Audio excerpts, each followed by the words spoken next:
Assalamualaikum warahmatullahi wabarakatuh.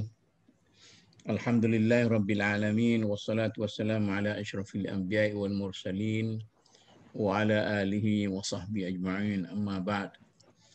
Sidang penonton yang dihormati sekalian, berjumpa lagi kita dalam sesi dialog wanita ini. Ini adalah dialog yang ke-8. Tajuk forum kita pada hari ini ialah memperkukuh sumbangan wanita dalam masyarakat, keperluan kepada sistem sokongan yang mantap. Kita ada 4 ahli panel macam biasa, iaitu pertama sekali Dr. Nur Fahimah Muhammad Razif, Jabatan Fiqh dan Usul Akademi Pengajian Islam Universiti Melaya. Yang kedua Dr. Raudatul Firdaus Fath Yasin dari Jabatan Al-Quran dan As-Sunnah, Kuliah Ilmu Wahyu dan Sains Kemanusiaan, Universiti Islam Antarabangsa. Yang ketiga, Puan Siti Alawiyah binti Muhammad Zainal, Syariah Consultant, Sheikh Nordin Sheikh Muhammad, Advocate and Solicitors, Negara Brunei Darussalam. Yang keempat, Profesor Emeritus Datuk Dr. Nik Sofiah Nik Abdul Karim, iaitu Profesor Emeritus di Akademi Pengajian Melayu, Universiti Melaya. Jadi kita ada berbagai tingkat umur, berbagai bidang dan sebagainya.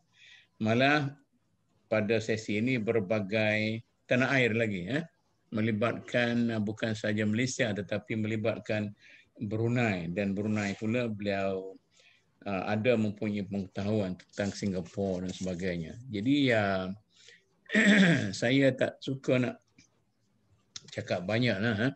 Sebagai moderator kata apa moderator cakap banyak ni. Saya terus nak tanya soalan pertama kepada Dr. Fahimah dulu.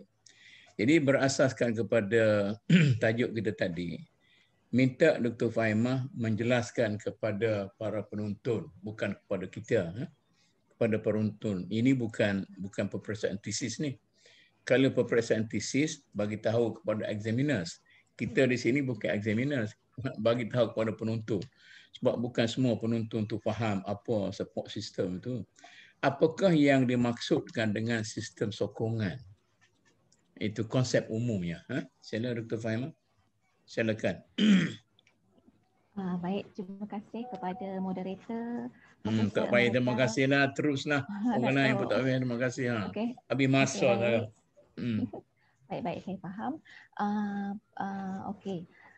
Pertama sekali bila kita sebut tentang sistem sokongan, jadi kita akan nampak satu sistem yang kompleks. Okay? Sedangkan sekiranya kita merujuk kepada Kamus Dewan Bahasa dan Pustaka, sistem ni bermaksud cara atau kaedah teratur untuk melakukan sesuatu. Okay? Ataupun dalam arti kata lain, kumpulan beberapa bahagian yang sama bekerja untuk tujuan yang sama. Okay? Jadi kita kena reflect definisi tadi kepada sistem sokongan yang mana khusus untuk wanita. Okay? Bila kita gabungkan sistem sokongan, ia merujuk kepada rangkaian sosial yang menyokong seseorang wanita. Jadi sokongan ini akan menjadi sumber emosi, persahabatan, sumber keuangan, maklumat, nasihat dan banyak lagi. Okay? Sokongan ini pula, bila kita kata sokongan, ia boleh datang dari berbagai aspek, berbagai sumber. Contohnya sokongan daripada pasangan. Itu Dr. Fahimah. Ya. Dr. Fahimah, tak payahlah ilmiah sangat. Bagi tahu biasa-biasa. Kompleks tak kompleks, apa tu sosial tak sosial. Kata-kata apa tu sistem sokongan. Apa maksud dia sistem sokongan? Maksudnya ialah sokongan yang komprehensif datang daripada pelbagai sumber. Contoh pasangan, anak-anak, keluarga, rakan sekerja, malah daripada pemerintah itu sendiri. Okay? Jadi bila kita mempunyai satu sistem sokongan yang kuat dan utuh, maka ia boleh memperkasakan atau membangunkan lagi diri wanita itu. Okay? Jadi kalau kita tengok dari sudut komposisi rakyat Malaysia, 15.8 juta daripada penduduk Malaysia adalah terdiri daripada golongan wanita. Rakyat Malaysia keseluruhannya 32.6 juta. Jadi adakah perlu sistem sokongan ni kepada kita, kepada wanita? Ya, memang perlu. Okay? Sebab satu sistem sokongan yang komprehensif ni dia akan membantu wanita dari aspek spiritual, dari aspek ekonomi, dari aspek sosial dan sebagainya. Jadi, bila kita bincang tentang agenda pembangunan kesejahteraan adakah wanita saja perlu pada sistem sokongan? Orang tua macam saya pun perlu tak pada sistem sokongan? Budak-budak pun perlu. Dialog wanita, jadi saya lebih fokus kepada wanita lah, tapi bukan maksud dia hanya untuk golongan tapi wanita. Tapi secara sahaja. umumnya, kalau secara umumnya bagaimana? Secara umumnya, apa itu sistem sokongan tu dalam konsep yang umum? Dalam konsep yang umum, sistem sokongan ialah sokongan bantuan daripada semua pihak. Sebab bila kita kata membentuk sistem itu perlu datang daripada pelbagai arah. Tak hanya cukup pasangan saja, tapi komuniti pun sekali, masyarakat. Itu yang kata kompleks tu. Ya. Kompleks dan komprehensif. Yes. Tinggi ya. Itu yang dimaksudkan sebagai sistem sokongan. Jadi kita tak perlu nak pergi jauh. Pasangan kita sendiri adalah satu sokongan yang sangat diperlukan untuk membantu kita menatap kita dan sebagainya. Okay? Sebab setiap individu itu berbeza. Ada individu yang memerlukan sokongan daripada keluarga dan pasangan sahaja. Sebab dia tak terdedah kepada dunia luar. Jadi adakah ia memadai? Bagi sesetengah ini, sebenarnya sokongan itu datang daripada pasangan dan keluarga terdekat. Tetapi bagi mereka yang bekerja, berkeluar, yang terlibat dengan komuniti, jadi sistem sokongan dia lebih mencapah, lebih menyeluruh. Okey. Terima kasih. Kita bagi sikit-sikit dulu sebagai intro ni. Dr. Raudah. Baik. Berasaskan kepada Dr. Fahimah kata tadi, sistem sokongan itu macam tu. Bila kita balik kepada persoalan tentang wanita berkerjaya, apa maksudnya bila kita kata wanita yang berkerjaya itu nak suruh dia tu betul-betul berjaya dalam kerjayanya, dia perlu kepada satu sistem sokongan daripada masyarakat. Macam mana tu? Cuba huraikan. Ya, Bismillahirrahmanirrahim. Secara umumnya saya cuba mengambil pendekatan daripada Muqsitin dan Munsifin ya Datuk. Jadi saya tidak bercakap sebagai seorang perempuan, saya cuba untuk bercakap daripada Muqsitin dan juga Munsifin. Supaya mudah-mudahan kita harap perbincangan kita ni akan membuahkan hasil-hasil yang dapat memberikan impak yang baik untuk masyarakat kita. Kerana kalau dilihat dalam Al-Quran sendiri disebutkan bahawa antara orang-orang beriman lelaki dan perempuan tu masing-masing sebenarnya penyokong di antara yang lain. Wal mu'minuna wal mu'minatu ba'dhum awliya'u ba'd dalam surah At-Taubah kan ayat 71. Jadi peranannya pun sama dan orang beriman lelaki, orang beriman perempuan sesama mereka itu ialah saling sokong menyokong. Ya'muruna bil ma'rufi wa yanhauna 'anil munkar. Kita ada peranan yang sama iaitu mengajak kepada yang makruf, menegar daripada yang munkar, mendirikan solat, menunaikan zakat dan lain sebagainya. Semuanya at the same level, sama. Jadi apabila kita melihat sokongan, maka daripada apa yang diuraikan oleh Dr. Fahimah sebentar tadi pun kita dah nampak keseimbangan sebenarnya. Sokongan sarana untuk wanita pada masa yang sama juga adalah sarana untuk lelaki. Kerana wanita mendapat sokongan daripada lelaki, lelaki juga mendapat sokongan daripada perempuan. Apakah artinya kalau tidak ada sistem sokongan tu, sukar bagi wanita untuk berjaya dalam kerja dia? Kerana manusia itu saling melengkapi. Dan Allah sebutkan itu sebahagian daripada fitrah, setiap makhluk itu dijadikan berpasang-pasangan dan sokongan itu tidak semestinya daripada pasangan yang saya sebut tadi, asalkan daripada sama jenis dan juga lawan jenis dalam keluarga, tentu kita saling memerlukan, Datuk. Kalau nak bercakap tentang sokongan untuk wanita, kita kena support juga sarana sokongan untuk lelaki. Contohnya kalau kita pernah bincang sebelum ini, sistem pendidikan, ada kertas kerja yang mengatakan, mungkin nanti Prof boleh betulkan, bahawa sistem pendidikan kita lebih bias meraihkan fitrah wanita. Maka hasilnya 70% IPTA, student IPTA kita ialah wanita. Di situ dah ada kepincangan daripada sarana sokongan dari sudut jodoh. Siapa yang akan dipertemukan dengan 70% wanita yang akan memperoleh hanya 30% yang sekufu. Maknanya sokongan dari sudut emosi, spiritual, intelektual untuk mendapat pasangan yang sekufu adalah satu cabaran. Dan cabaran itu saya tidak melihat dia sebagai cabaran hanya untuk... Saya nak pungut satu ni. Dr. Raudah ni orang dia kata muqsitin, orang yang bersikap adil antara lelaki dan perempuan. Cuba. Maknanya kalau kita bercakap tentang sistem sokongan untuk wanita, apakah kita agak bias pada wanita dalam keadaan sekarang lah? Kerana laki-laki sebenarnya yang juga perlu pada sistem sokongan. Bagi saya, yang saya dah sebutkan sebelum ni, sebenarnya kalau dilihat sarana fizikal sudah banyak untuk wanita, dan jika ditanya lagi, tentu tidak akan pernah cukup kerana manusia itu fitrahnya begitu. Dan kita mempunyai sarana fizikal yang cukup baik untuk memenuhi hajiat dan daruriat wanita. Manakala kalau ditanya dari sudut aspek tahsiniat, maka sentiasa akan berterusan dan seolah tidak akan cukup tanpa akhirnya. Kerana itu adalah antara fitrah yang ada pada manusia. Jadi saya lebih suka kita melihat kepada sarana rohani maknawi, dan itu mungkin dalam bidang saya juga, Datuk. Yang lain-lain boleh saling melengkapi ya. Jadi kalau saya melihat bahawa kita perlu memperkasakan sarana rohani. Jadi yang ada di Malaysia sekarang macam mana?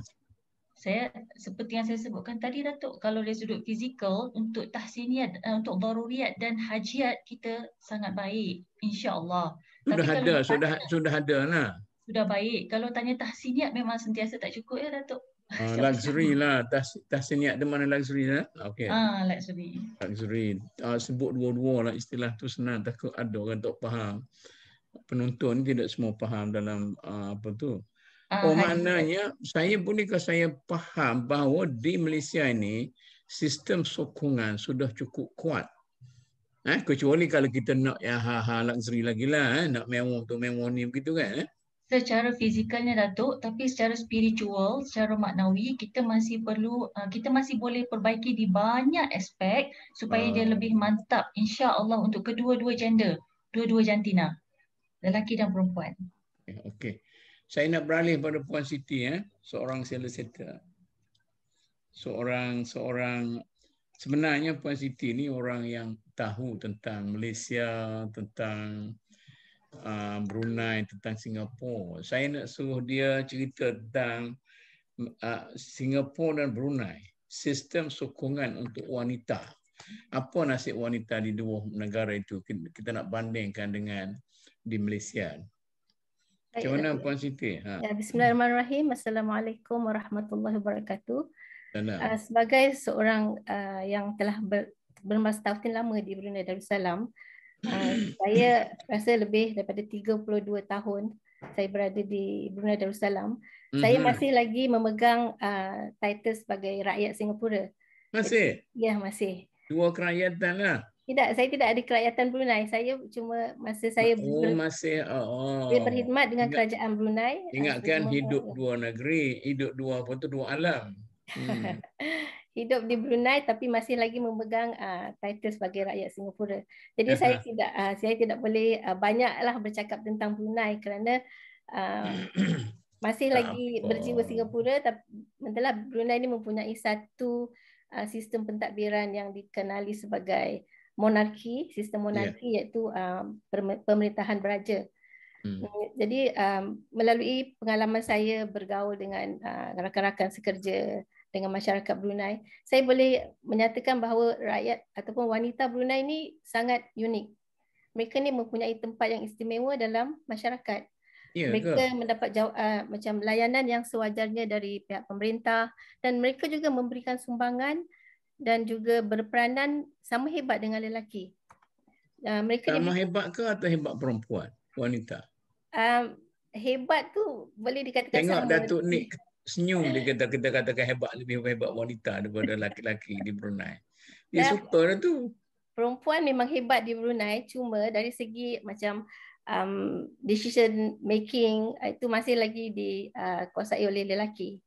Perempuan mungkin kalau kita lihat dari segi statistik yang dikeluarkan oleh Jabatan Perkhidmatan Awam Negara Brunei pada tahun 2018, kita lihat seramai wanita ini lebih ramai berada pada division 2, 3 dan 4 lebih daripada lelaki. Misalnya kita bayangkan dalam seramai 50,832 pegawai dan kaki tangan, wanita menjawat seramai 27,506 orang, sementara lelaki cuma 23,326.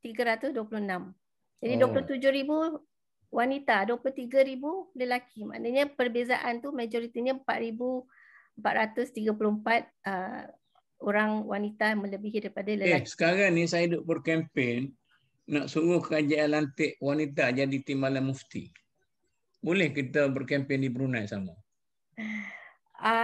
Kalau di Brunei, semasa saya berada di Jabatan Mufti, mufti, timbalan mufti, penolong mufti, pegawai-pegawai irsyad dan sebagainya semuanya adalah lelaki. Pasal apa? Itu tak adil. Itu adalah satu polisi yang dipegang oleh Brunei. Sejauh ini even menteri pun tidak ada di Brunei ini, menteri perempuan. Setakat timbalan menteri saja yang paling tinggi. Itulah keadaannya. Kalau banding dengan Singapura macam mana? Di Singapura itu satu situasi yang berlainan. Masyarakat Islam Singapura merupakan satu golongan minoriti. Kita memahami bahawa dalam golongan minoriti ini kita mempunyai tekanan-tekanan yang tersendiri. Tapi sebenarnya tekanan-tekanan yang kita terima oleh wanita-wanita terutamanya telah membuat ataupun melahirkan satu jati diri kita, kekuatan pada kita. Jadi kalau kita bandingkan sebuah negeri misalnya Brunei, mereka hidup dalam keadaan yang selesa, sedangkan dalam Singapura kita perlu berjuang, kita perlu bersaing dengan puak-puak yang lain yang lebih majoriti dari kita.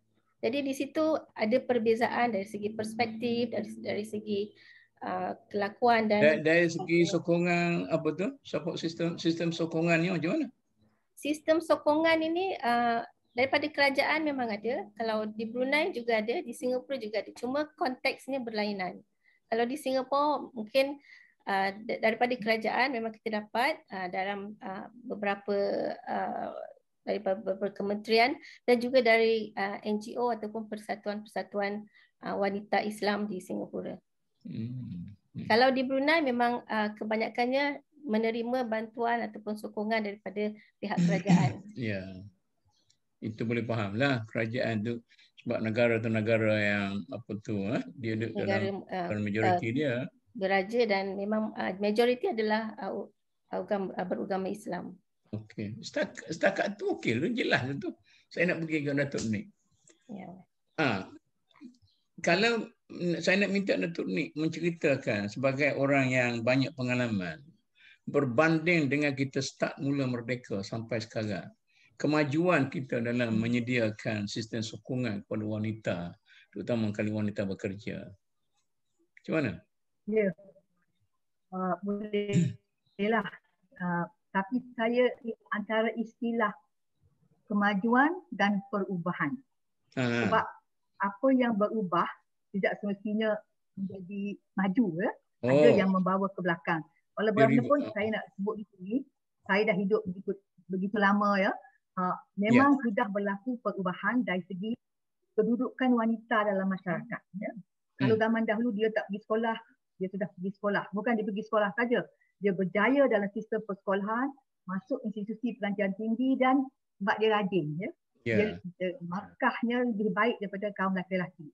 Bukan kerana kaum lelaki itu bodoh, tetapi kerana orang lelaki-lelaki dia malas sikit belajar. Orang perempuan belajar betul ke Datuk orang lelaki ni pemalas? Dia kalau boleh lulus peperiksaan tanpa belajar pun dia nak macam itulah. Tapi kalau gadis dia belajar bersungguh-sungguh. Sebab itu dalam peperiksaan kaum wanita sentiasa mendapat markah yang lebih tinggi. Ya, betul. Lalu betul. kelulusannya lebih tinggi, lalu peluang pekerjaan pun lebih luas. Ya. Itu perbezaan besar. Tapi saya nak kaitkan dengan konsep sokongan ni ya. Sokongan ni saya lihat dari segi perubahan kedudukan wanita yang dulu duduk di rumah dan menjadi anak tangga, kemudian isteri dan ibu. Ya. Dia perlu sokongan dari pelbagai segi ya. Kalau dia berkahwin, dia perlu sokongan dari segi tugasnya sebagai isteri dan kemudian sebagai ibu. Kalau dia berkahwin dan bekerja pula, dia perlu sokongan sebagai isteri yang bekerja. Jadi kalau kita lihat dari segi sejarah, memang kaum wanita mendapat pelbagai jenis sokongan dalam konteks rumah tangganya. Dia kaum keluarganya, termasuk mertuanya, mak bapak mertua, sanak saudara ya. Kemudian dia dapat sokongan dari segi kemudahan yang ada di rumah ya. Basuh kain tak perlu tenaga sendiri, ada mesin nak basuh kain, ada mesin untuk itu, ada mesin untuk ini. Dan yang saya rasa satu kebaikanlah kalau laki-laki tak melihat ini sebagai kemajuan, perempuan melihat, iaitu suami membantu kerja-kerja wanita di rumah.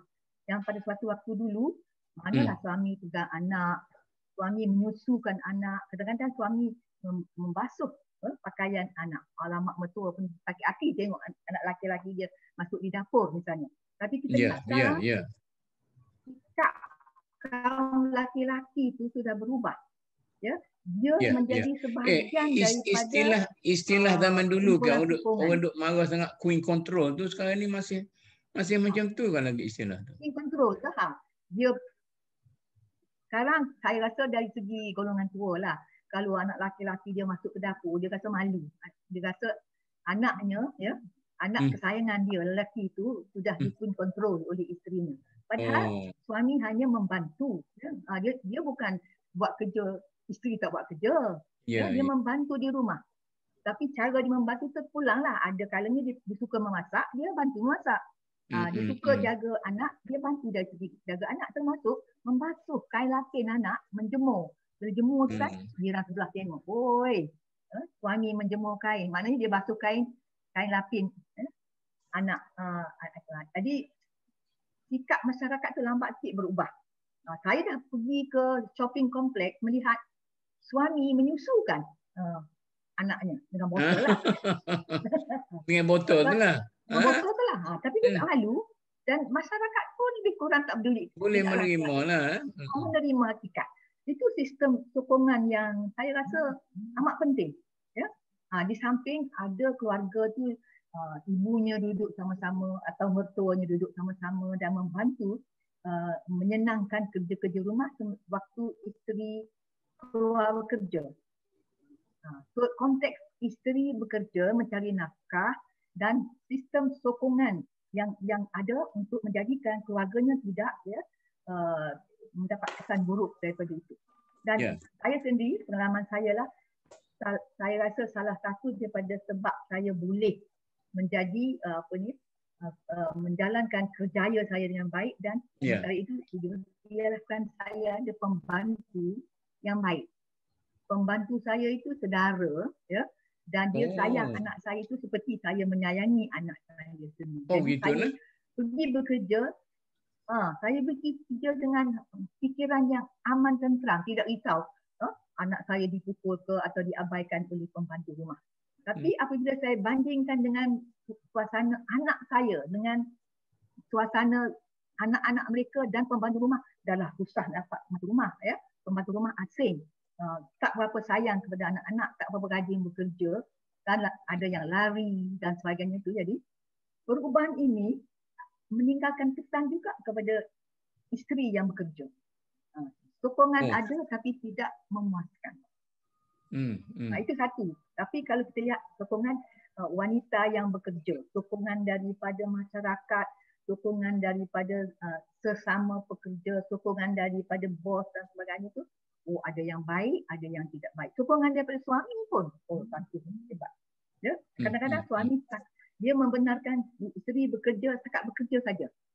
Pukul 5 kau kena ada di rumah, tak boleh keluar. Jadi itu pun menjadi satu tekanan juga. Jenis sokongan yang separuh jalan saya rasa. Tapi banding dengan keadaan dulu dan sekarang, saya rasa kemudahan sokongan itu ada. Jadi banyak sekarang ya. Oleh kaum kerabat, oleh sistem industri. Ada industri yang menjaga anak, ya. Ada industri yang menyediakan makanan untuk membantu isteri yang bekerja. Ada macam-macam industri, tempat jagaan baby pun ada dan sebagainya yang menyenangkan. Tapi kena ada duit lah untuk itu. Dan pelbagai industri lain yang disediakan oleh kerajaan. Misalnya tempat kerja, ada yang menyediakan nursery untuk anak-anak. Dan ada yang memberi kemudahan-kemudahan lain. Jadi pada pandangan saya, zaman dulu, zaman sekarang, sistem sokongan sudah banyak berubah. Banyak berubah dan banyak menyokong. Tetapi oleh sebab perkara ni baru, ada juga kelemahan-kelemahannya lah.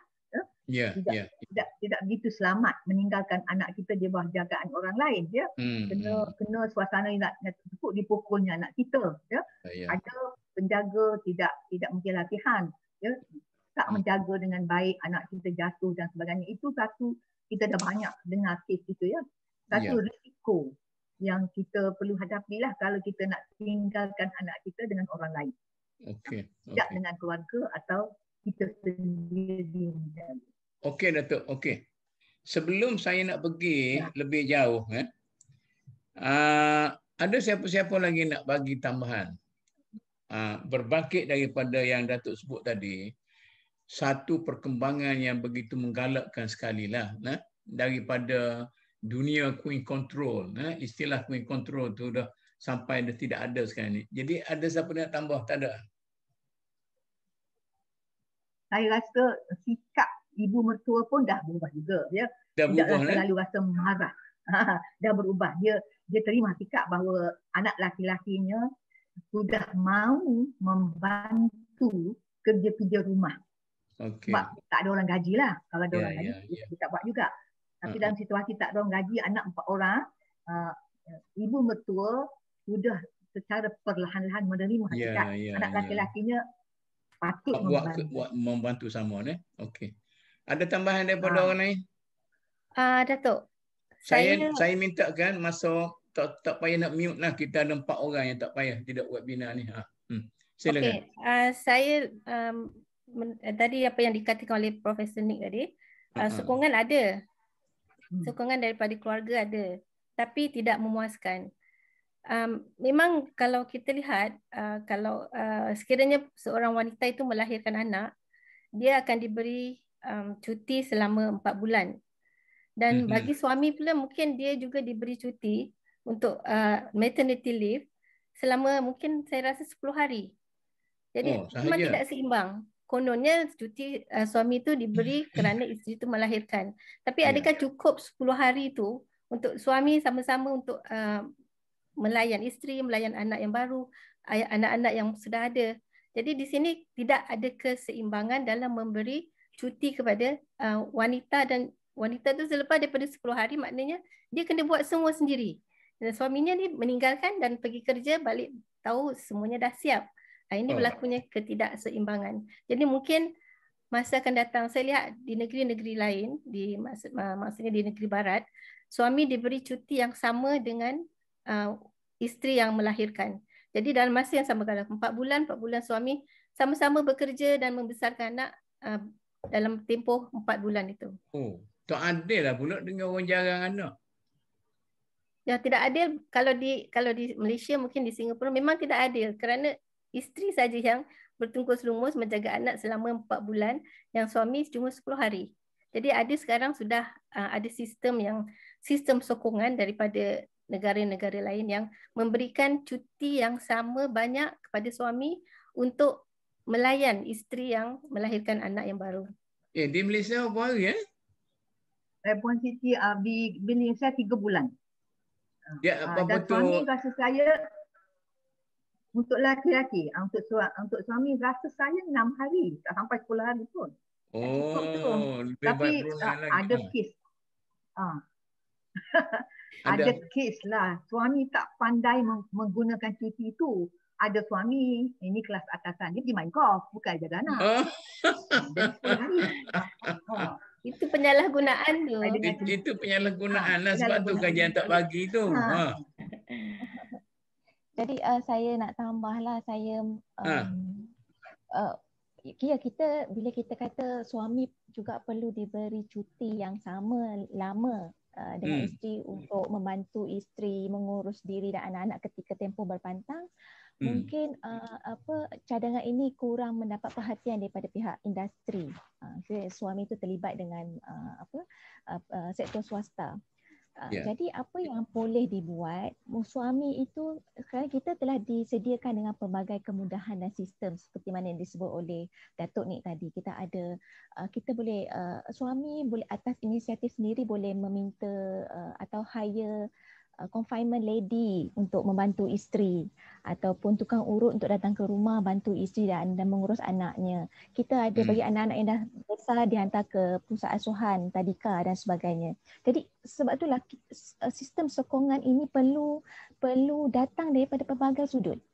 Sekiranya tiada sokongan daripada pihak majikan suami, pihak suami itu ada sistem sokongan lain yang boleh cover bahagian. Nak mencegah dia daripada pergi main golf macam mana? Main golf? Ya, Lara bagi cuti bersalin isteri, dia pergi ambil cuti main golf. Itu atas kapasiti individu masing-masing lah.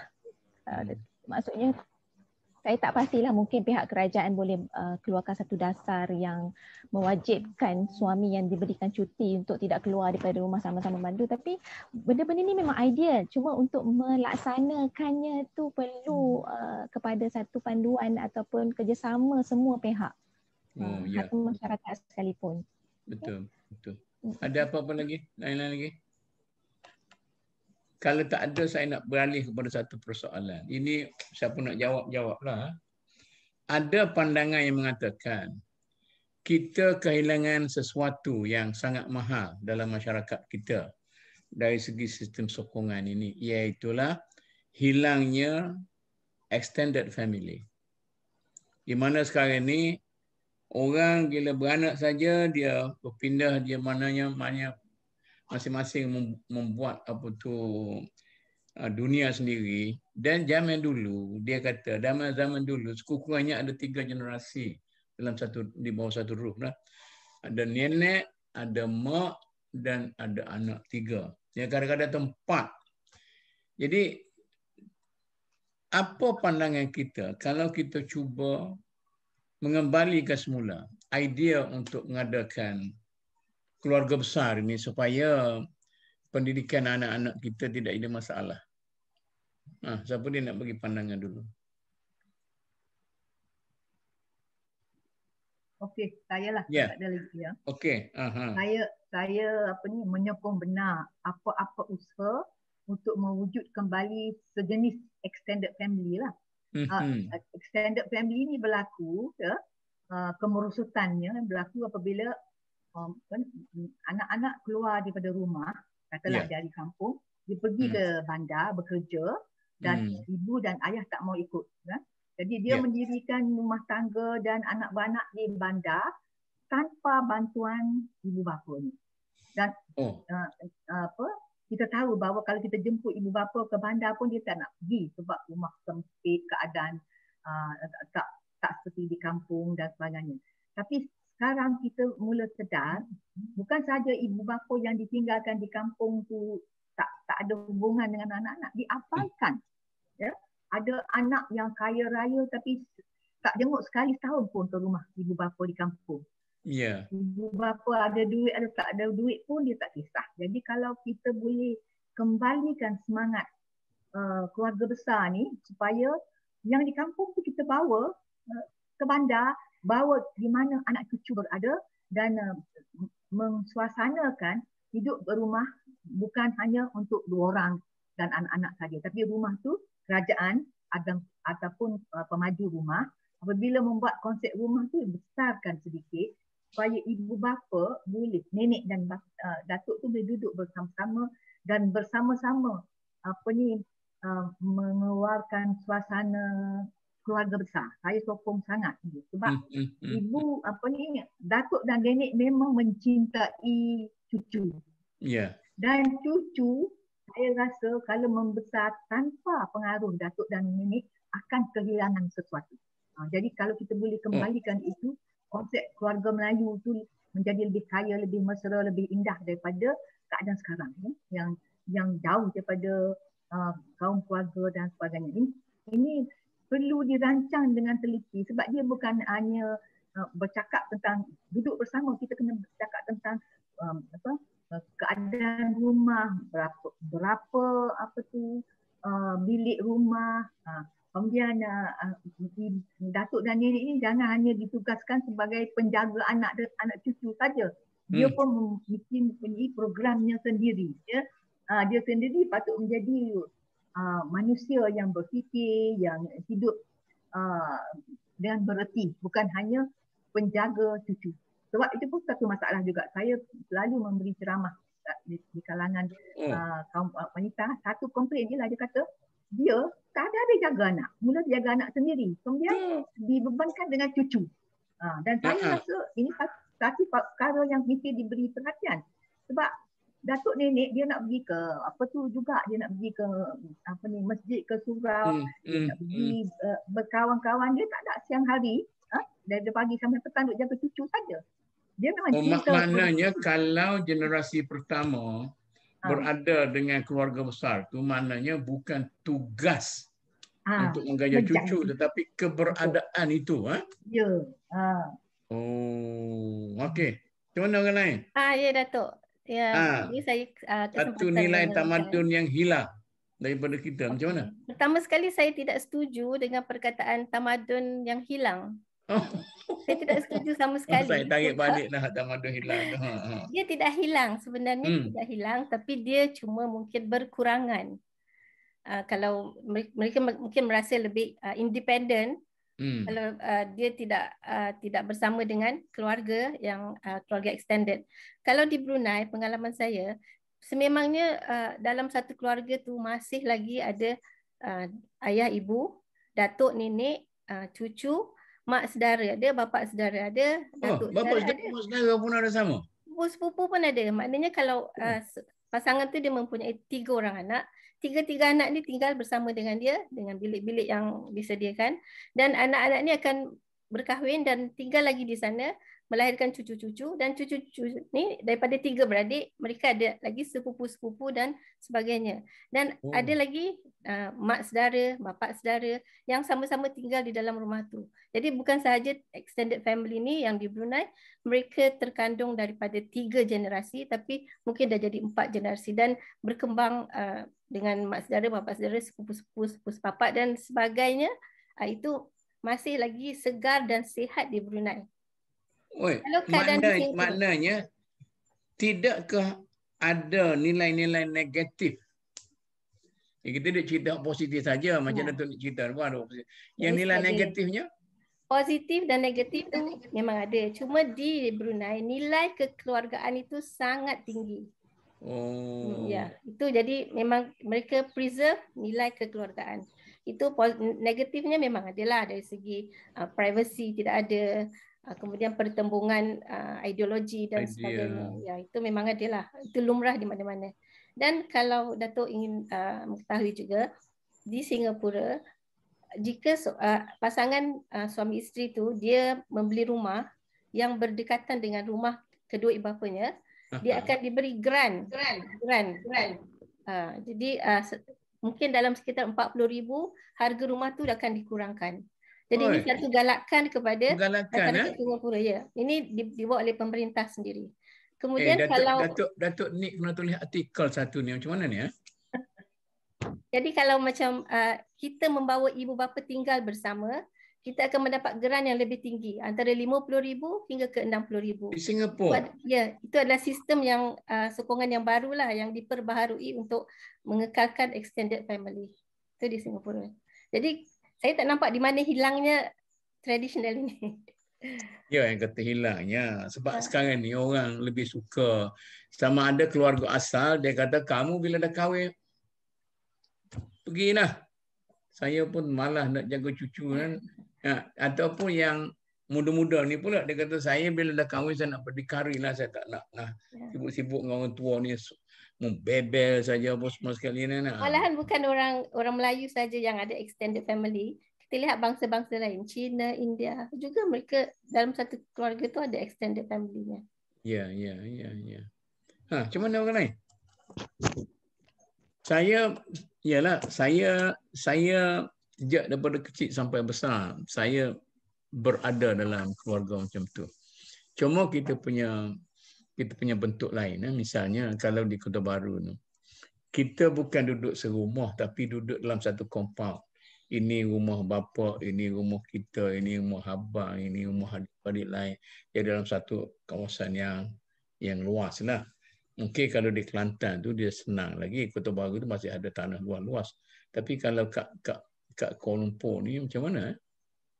Macam mana bentuk yang sesuai? Okey, kalau kita terima lah extended family itu sebagai satu cara untuk menyelesaikan masalah. Sebab orang kita sekarang ni berhadapan dengan masalah rumah tangga lah. Anak-anak mana, cucu mana. Yang duk sibuk-sibuk ni kata, bukan saja nak pegang mak ayah dia. Rumah dia pun sempit. Anak dia pun tak boleh duduk. Sampai berlaku lah apa tu yang dikatakan apa tu. Dr. Radha, apa tu? Incest. Apa tu keluarga tu? Sumbang. Sumbang mahram. Sumbang mahram. Macam mana ni? Mungkin saya nak kaitkan sikit dengan sunnah Rasulullah SAW mengenai extended family. Lalu saya highlight juga dalam pengajian saya. Sekali lagi saya suka highlight spiritually di samping fizikal. Kita akui physically lebih banyak elemen positif berbanding negatif. Dan extended family ni, extended family. Spiritually pun Rasulullah SAW pun duduk berjiran dengan anaknya Fatimah dan juga Ali. Sebab itu kita boleh jumpa riwayat-riwayat bagaimana baginda menunjukkan keprihatinan dan urusan rumah tangga Fatimah dan Ali pun ada interference nasihat daripada Nabi SAW. Cucu pun kadang-kala diasuh oleh Nabi apabila cucu ikut Nabi pergi bagi khutbah Jumaat.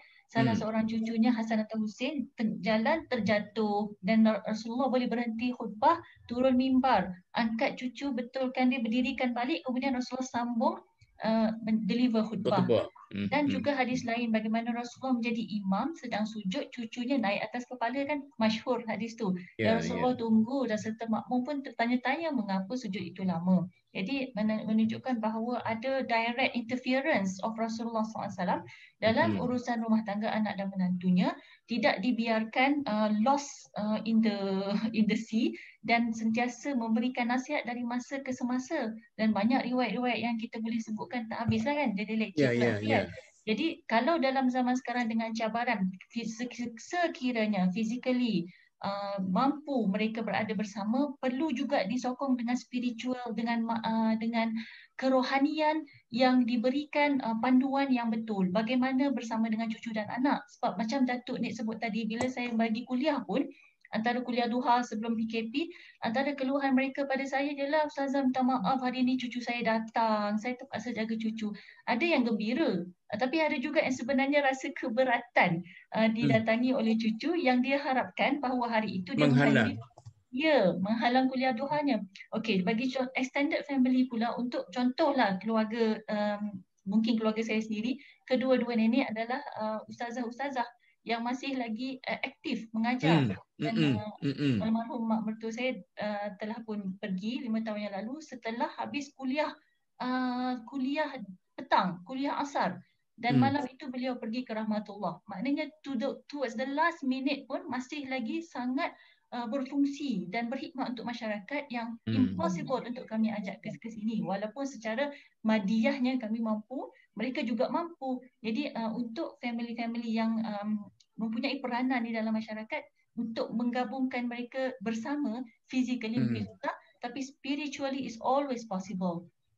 Jadi maknanya sekarang ni saya rasa sudah ada dalam pengertian sekurang-kurangnya Jabatan Agama sekarang ni duk buat rumah. Kalau wilayah persekutuan kan sedang menyediakan rumah untuk orang B40, untuk orang apa, untuk apa semua sekali tu.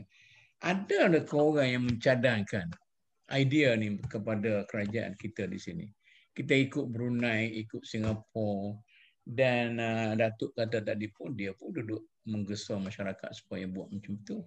Tapi bagi saya ni baru. Saya dari segi extended family ni kita hidup dalam tu. Tapi kita tak terfikir tu. Bagi saya dia panggil satu proses sosialisasi. Proses sosialisasi mana waktu itulah kita mendidik anak cucu kita tu dia membesar, tidaklah liar sangatlah dari segi apa tu. Macam mana? Apa pandangan? Ilmu ni perlu dimasukkan dalam sistem pendidikan, dalam silibus kita. Dalam pendidikan mana? Di universiti? Daripada rendah sikit sebanyak macam fiqh, dalam subjek fiqh contohnya kan. Kalau sebab saya sekolah menengah di Mesir, jadi dalam buku teks kami, dalam buku fiqh kami memang diajarkan sedikit sebanyak peranan dalam rumah tangga sejak sekolah menengah. Fiqh rumah tangga tidak macam kursus. Perkahwinan kita ada lawak jenaka ada. Daripada tingkatan 4 dah ada tajuk nikah, talak, khidbah kan. Jadi semuanya kita dah nampak tanggungjawab as a whole, the whole picture kan. Jadi kita kita diberikan bekalan awal supaya ada early preparation emotionally, spiritually dan juga physically. Tentang rumah tadi Datuk, kebetulan ada saya nampak orang jual kondominium, memang dia ada sediakan konsep rumah yang untuk keluarga muda dengan 3 bilik saiz 900 kaki persegi. Dan dia sediakan juga dalam kompleks bangunan yang sama, rumah yang untuk extended family. Jadi ada dalam tu? Ada 1,800 kaki persegi dengan 5 bilik, memang specifically design untuk extended family. Itu private sector lah yang buatnya? Kondominium lah di KL ni. Dah ada kita. Saya dah fikir, ingat aku tak ada lagi. Saya dah fikir macam dulu kan, ada satu bentuk rumah. Kita panggil rumah kluster. Dia belaga belakang tu kan. Ada kawan saya tu dia buat macam tu. Dia buat macam anak-anak dia duduk satu unit tapi dia macam kluster tu. Dia duduk dalam bukan satu betul-betul lah. Dia boleh pergi mari, boleh pergi keluar dan pergi, tapi dia dalam satu macam dalam family dalam satu compound tadilah. Okey ada apa-apa idea lagi? Ya. Saya nak sentuh sikitlah. Masyarakat kita tidak berapa memberi perhatian kepada konsep rumah dan keluarga. Pada suatu waktu kita buat rumah saja, sekecil mungkin nak cari untung. Kadang-kadang kalau rumah kos rendah yang dulu-dululah satu bilik saja. Anak 5 orang, satu bilik saja. Satu bilik, satu bilik air, satu ruang luar. Anak 4 orang, 5 orang. Jadi sekarang kerajaan dah sedar. Kalau rumah kos rendah pun, betapa rendah pun mestilah mempunyai 3 bilik. Sebab konsep satu bilik untuk ibu bapa, satu bilik untuk anak perempuan, satu bilik untuk anak laki-laki. Sekurang-kurangnya 3 bilik. Kalau tidak nanti mereka tidur begitu sajalah campur adik-beradik. Lepas tu kalau di Kuala Lumpur datang sepupu dari kampung, datang pakcik dari kampung, anak dara berkeliaran kat situ. Jadi inilah yang meninggikan sumbang mahram. Jadi sekarang saya rasa masyarakat kita sudah mula sedar tentang konsep ini. Mula faham. Tapi kita dah membayar banyaklah kepada kesalahan itu.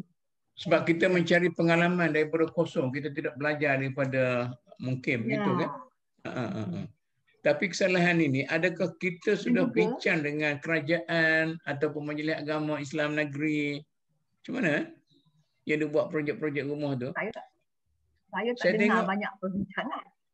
Tak ada perbincangan Saya tak dengar lah. Yalah. Tapi adalah sekali-sekala kerajaan akan mengatakan sekarang rumah kos rendah tidak boleh kurang daripada 3 bilik. Saya sambut itu dengan begitu gembira. Sebab dahlah dia keluarga miskin ni selalu keluarga yang besar. Tapi tiga bilik tu maknanya masih lagi dalam satu family kecil dah, tidak lagi satu family. Ya.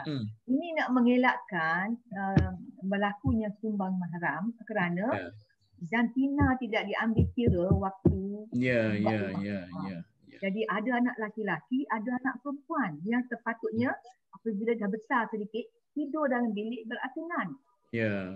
Ini belum lagi kita di Kuala Lumpur didatangi oleh saudara mara dari kampung yang sepupu, pakcik dan sebagainya yang kerana dia saudara mara duduk di rumah. Dan itu berlakulah percampuran. Ya. Macam mana Dr. Faimah? Boleh buat satu kajian tu kita angkat kepada Majlis Agama, kita start dengan wilayah persekutuan ke dulu. Biar dia merancang, jangan duk kedekut tanah sangat, jangan duk kedekut ruang sangat kan. Kita untuk kesejahteraan masyarakat kita yang sudah teruk sekarang ni, lebih teruk pada dulu lagi, yang dadahnya, yang rempitnya, yang pemaharamnya apa semua sekarang ni. Betul. Itu kita perlukan sokongan daripada segala sudut. Cumanya Datuk, atas pemerhatian saya lah, dengan saya lihat kejiranan saya yang daripada pelbagai kaum, extended family ni lebih disambut baik oleh bangsa lain. Contohnya bangsa India, bangsa Cina. Mungkin kerana mereka mempunyai keuangan yang lebih ataupun strategi pembelian hartanah. Okay, contoh Cina, mereka beli rumah 3 tingkat dan di dalam rumah yang sama itu diduduki oleh ibu ayah, anak-anak serta cucu. Itu apa yang mereka amalkan, kerana bila ramai-ramai berkongsi keuangan untuk membeli hartanah yang lebih besar, maka tujuannya adalah untuk dapat tinggal bersama-sama. Jadi saya tengok di kawasan perumahan saya ni pun, kalau India, mereka bertinggal bersama ibu dan ayah sekali. Jarang untuk saya lihat Melayu yang tinggal bersama ibu dan ayah. Mungkin kita kena lihat dari sudut kerana bila kita beragama Islam, mungkin dari sudut penjagaan aurat. Okay? Kalau tinggal bersama mungkin kurang privacy. Itu yang kira sesuai dengan kita lah, yang sesuai lah.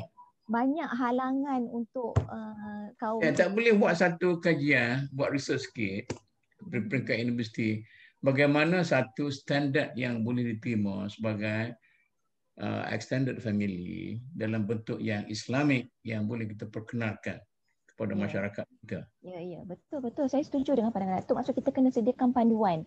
Sebab bila kita tiada panduan, masyarakat ni dia dipengaruhi oleh persepsi. Persepsi kalau tinggal bersama dengan ibu ayah, akan tinggal bersama dengan ipar dua, akan ada krisis rumah tangga yang lain. So bagi mengelakkan perkara-perkara itu berlaku, baik kita tinggal sendiri di samping untuk belajar berdikari.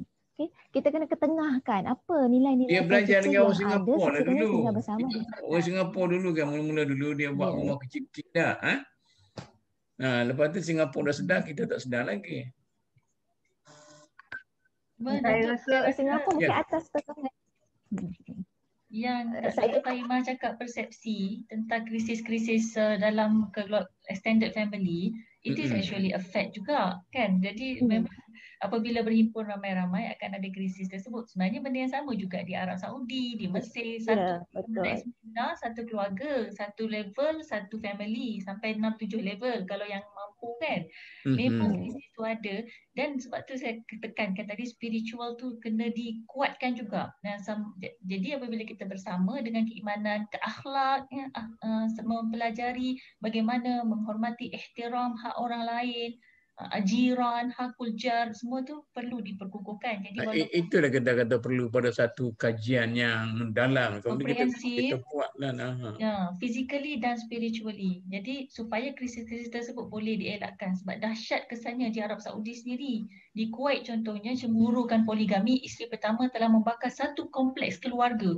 Mati semua sekali, termasuk suami dan madunya dan anak-anaknya dan anak-anak tirinya. Dan hilang kewarasan. Kan itu kan spiritual. Betul. Cuma Datuk, sebab bila kita bincang extended family, sebab kita melihat dari sudut kebersamaan secara fizikal, mesti duduk bersama. Cuma dalam zaman teknologi ni, kalau kita tengok nucleus family sekalipun, antara ibu, ayah dan anak-anak tu jauh sebenarnya. Kerana mereka sibuk dengan gadget masing-masing.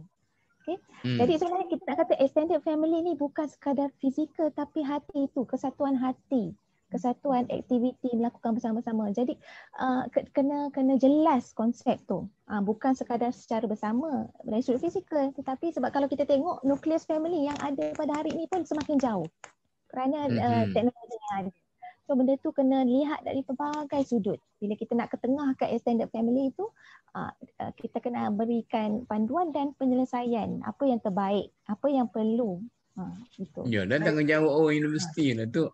Yang Datuk nak ulas ke? Saya setuju dengan cadangan tadi. Kita mesti melihat kembali struktur keluarga tu dan pembinaan insan daripada keluarga itu.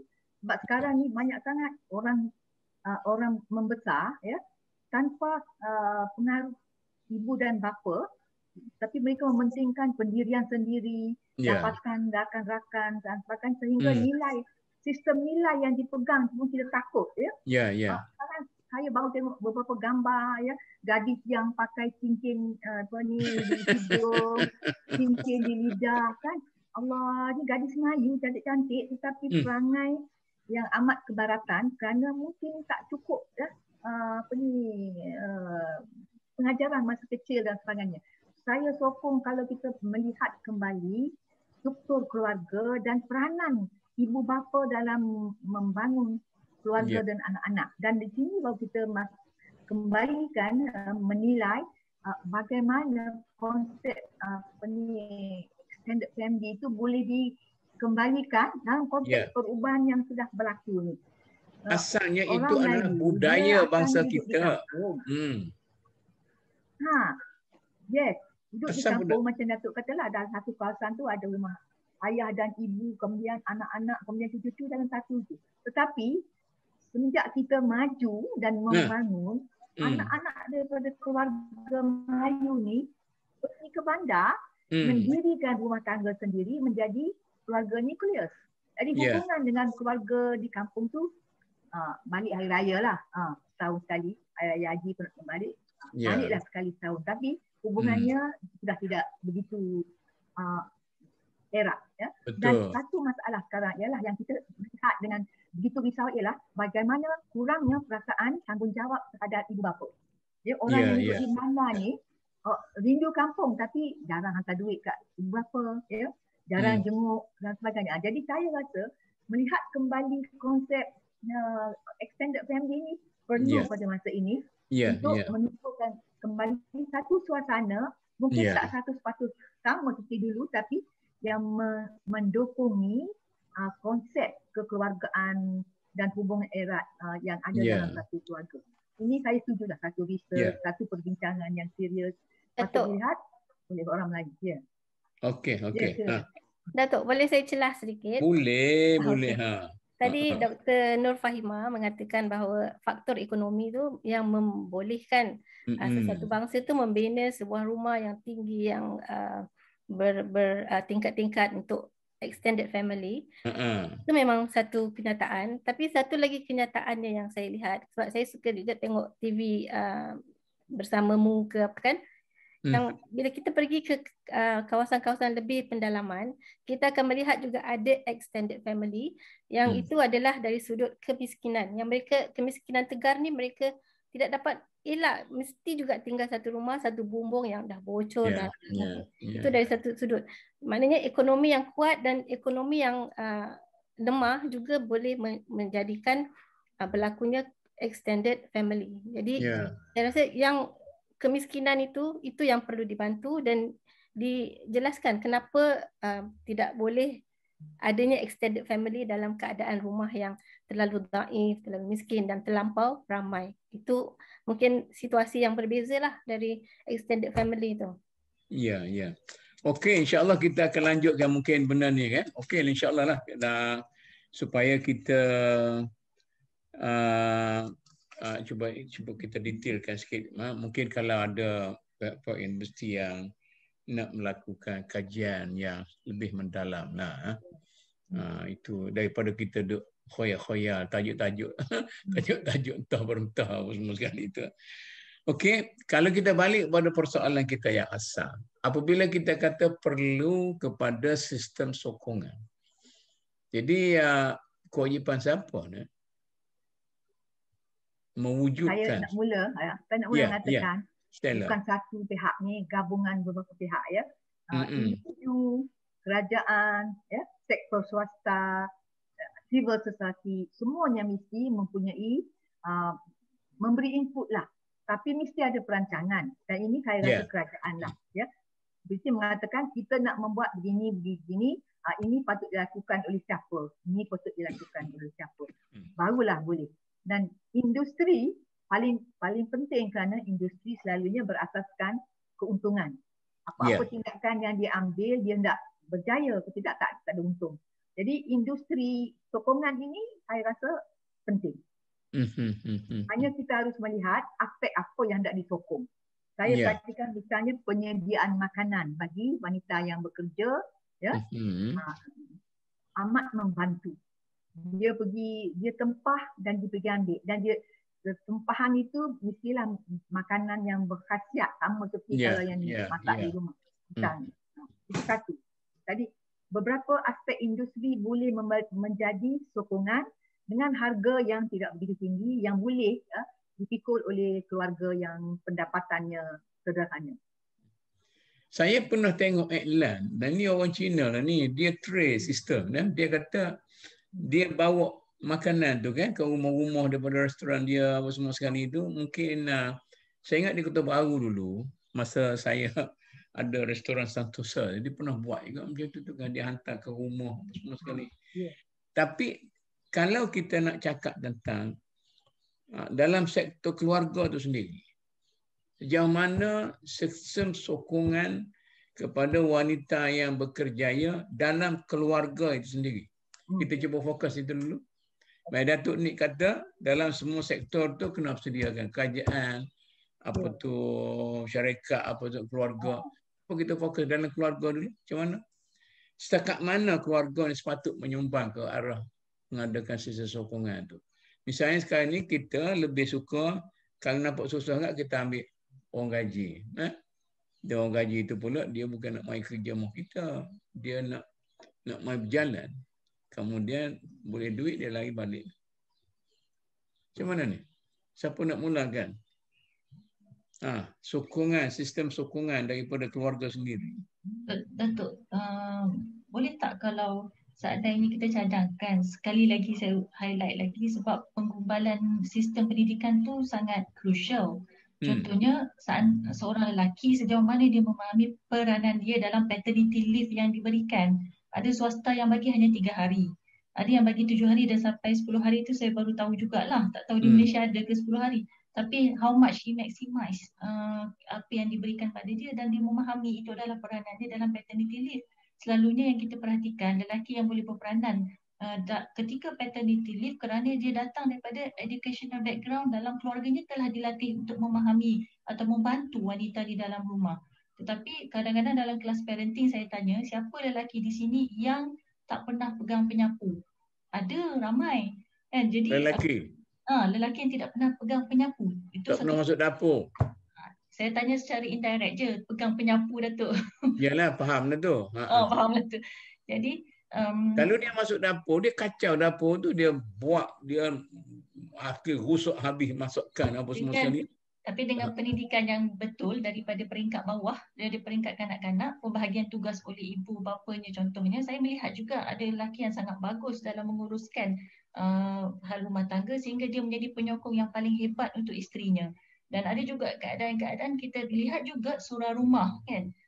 Sekarang ini dah agak alarming juga number of surah rumah. Surah rumah. Ya, saya. Tak tahu betul tak ada Kelamus Dewan ya. Jadi kita tidak ada pula satu sistem yang menyokong kewujudan surah rumah ini. Contoh, sedangkan dia itu berperanan dan sudah pasti dia itu adalah penyokong kuat untuk isterinya yang berkejaya. Jadi tanpa seorang surah rumah yang cemerlang begitu, isteri pun tidak mungkin tidak mampu perform sebaik itu di dalam kerjayanya. Jadi masyarakat kita satu agak memandang skeptikal kepada golongan surah rumah, dan mungkin kita perlukan suatu pengiktirafan yang lebih formal kepada golongan surah rumah. Betul tak? Pada pandangan saya tak tahulah surah ni. Saya hari ni baru dengar istilah apa tu emerita ni, Profesor Emerita. Jadi ada sehinggakan boleh berlaku kes jenayah kan apabila seorang suami itu merasa sangat tertekan dan sanggup membunuh isterinya yang berkejaya, kan itu sudah terjadi dalam masyarakat kita. Jadi itu sebenarnya berlaku di luar sana. Misalnya saya soal macam ni, apakah kadar minimum yang perlu dilakukan oleh seorang suami terhadap isterinya yang berkerjaya? Sama ada lebih tinggi, setara atau lebih rendah. Sebabnya dalam Islam ni, untuk keluar rumah itu tanggungjawab suami. Dan isteri bertanggungjawab dalam keluarga. Bila isteri keluar daripada keluarga, pergi keluar mencari rezeki ataupun berkerjaya, maka mestilah ada tampung-menampung di rumah ni. Maknanya kita perlu kepada si suami, bukan si suami, sang suami. Perlu kepada sang suami, dan Datuk Sofiah marah pula. Sang suami memberi sumbangan kepada kestabilan keluarga itu. Kadar minimum tu apa? Lepas tu kita pergi kepada kerajaan dan corporate sektor. Itulah Datuk, saya setuju tadi yang dikatakan bahawa pendidikan asas itu perlu bagi semua bakal suami dan bakal isteri. Apa tugas suami, apa tugas isteri, dan kalau boleh kita beri pendidikan di sekolah, maka akan lahirlah generasi orang muda yang tahu tanggungjawab. Dan ini yang paling sukar, sebab ini mengubah sikap. Kalau kita nak mengubah sikap manusia, mungkin dalam satu generasi pun tak akan berjaya. Sebab sikap tu bukan teguh dan disokong oleh ibu lelaki tu. Jadi kita kena tukar sikap ni dalam masa yang panjang. Tapi saya setuju bahawa kalau lelaki itu diberi pendidikan yang mengatakan membantu isteri di rumah itu tidak salah. Dan dia akan bersikap. Ini Datuk, kita dalam forum-forum ni ada satu projek yang kita buat ialah untuk melihat balik kursus pra-perkahwinan. Cuba kita tingkatkan. Jadi kita masuklah dalam tu satu subjek dinamakan menyediakan sistem sokongan kalau isteri anda bekerja misalnya. Satu di situ. Bagaimana menyediakan macam-macam mana lah. Jadi saya rasa adalah grup yang setuju nak buat satu research untuk hal itu. Jadi kalau nak pergi sekolah tu takut dia ada jam kurikulum sekolah tu pula kot. Macam mana? Sebenarnya kalau boleh diselitkan nilai-nilai ini dalam beberapa mata pelajaran. Bukan nilai kekeluargaan tu. Nilai kekeluargaan dalam sejarah, dalam geografi, dalam ilmu sains dan sebagainya. Bukan satu subjek. Sebab kita dah banyak subjek dalam kelas. Tak dapat didiko lagi. Yalah. Dan kelas-kelas agama dan dalam ceramah-ceramah. Tapi balik kepada khusus pra-perkahwinan ni, saya dah anak saya dah kahwin dan saya dah melihat sebenarnya banyak lagi yang perlu dibaiki. Dan juga kita mesti menangani masalah ini. Ada orang tak nak ikut khusus, dia nak kahwin aja. Ada orang hanya dihadkan 2 jam 3 jam saja. Aku nak belajar dalam 2 jam 3 jam. Ya, betul. Tak boleh. Ada hanya diuji saja, tak cukup. Jadi sekarang ni khusus pra-perkahwinan tu mesti dilihat kembali dan orang mesti setuju, okey. Sekian hari dan ini kontennya. Dan dia adalah orang yang mengikuti kursus tu enjoy kursus. Bukan kerana paksaan. Betul. Ada orang pergi kerana paksaan. Dah tak dengar apa pun. Betul. Ada datang sign, lepas tu dia keluar dengan couple dia. Lepas tu nanti sesi akan datang lagi sign attendance. Nanti keluar lagi merayau ke mana. Tapi at the end of the second day dapat sijil. Dapat sijil juga. Main-main. Itu soal pentadbiran Jabatan Agama lah. Saya pun, kalau saya cakap banyak, orang kata saya ni anti orang agama. Saya ni orang agama. Jadi kita duk merepek katanya tempat pentadbiran yang paling teruk sekali, dia Jabatan Agama lah. Jadi macam mana kita nak baiki benda-benda ni? Datuk, saya tak salahkan Jabatan Agama je bab 2 orang lari tadi. Jadi satu contoh, dia orang bermuslihat sebenarnya. Pegawai AJK semua tak tahu. Tapi orang muda ni banyak idea. Dr. Raudah, pengalaman saya sebagai seorang hakim Mahkamah Appeal. Kita ni, kalau kita pergi ke civil, mahkamah biasa ni, orang masuk mahkamah dengan tertib, dengan apa semua sekali. Mahkamah syariah tengah bersidang pun dia masuk, hakim tak kata apa juga. Pegawai mahkamah pun tak. Kita punya tradisi tu. Bukan artinya orang agama ni tak pandai, tapi tradisi pengurusan itu tidak mantap. Proses pembudayaan itu. Jadi saya dari segi katalah dalam dunia korporat, kalau kita membuat banyak peraturan pun tidak semesti kita punya syarikat korporat kita termaju. Tapi yang paling penting ialah tradisi. Dia punya corporate tradition tu yang betul. Jadi kita nak membina tradisi dan budaya itulah di kalangan. Okeylah, jangan saya mengepek pada benda-benda lain pula.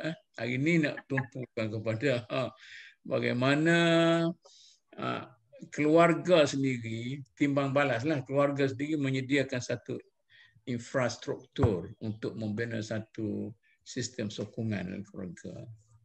Cuba lagi sikit lagi lah. Datuk ni cerita banyak dah dia. Datuk. Ya. Tadi dah diberikan tentang pentingnya kursus-kursus pra pernikahan.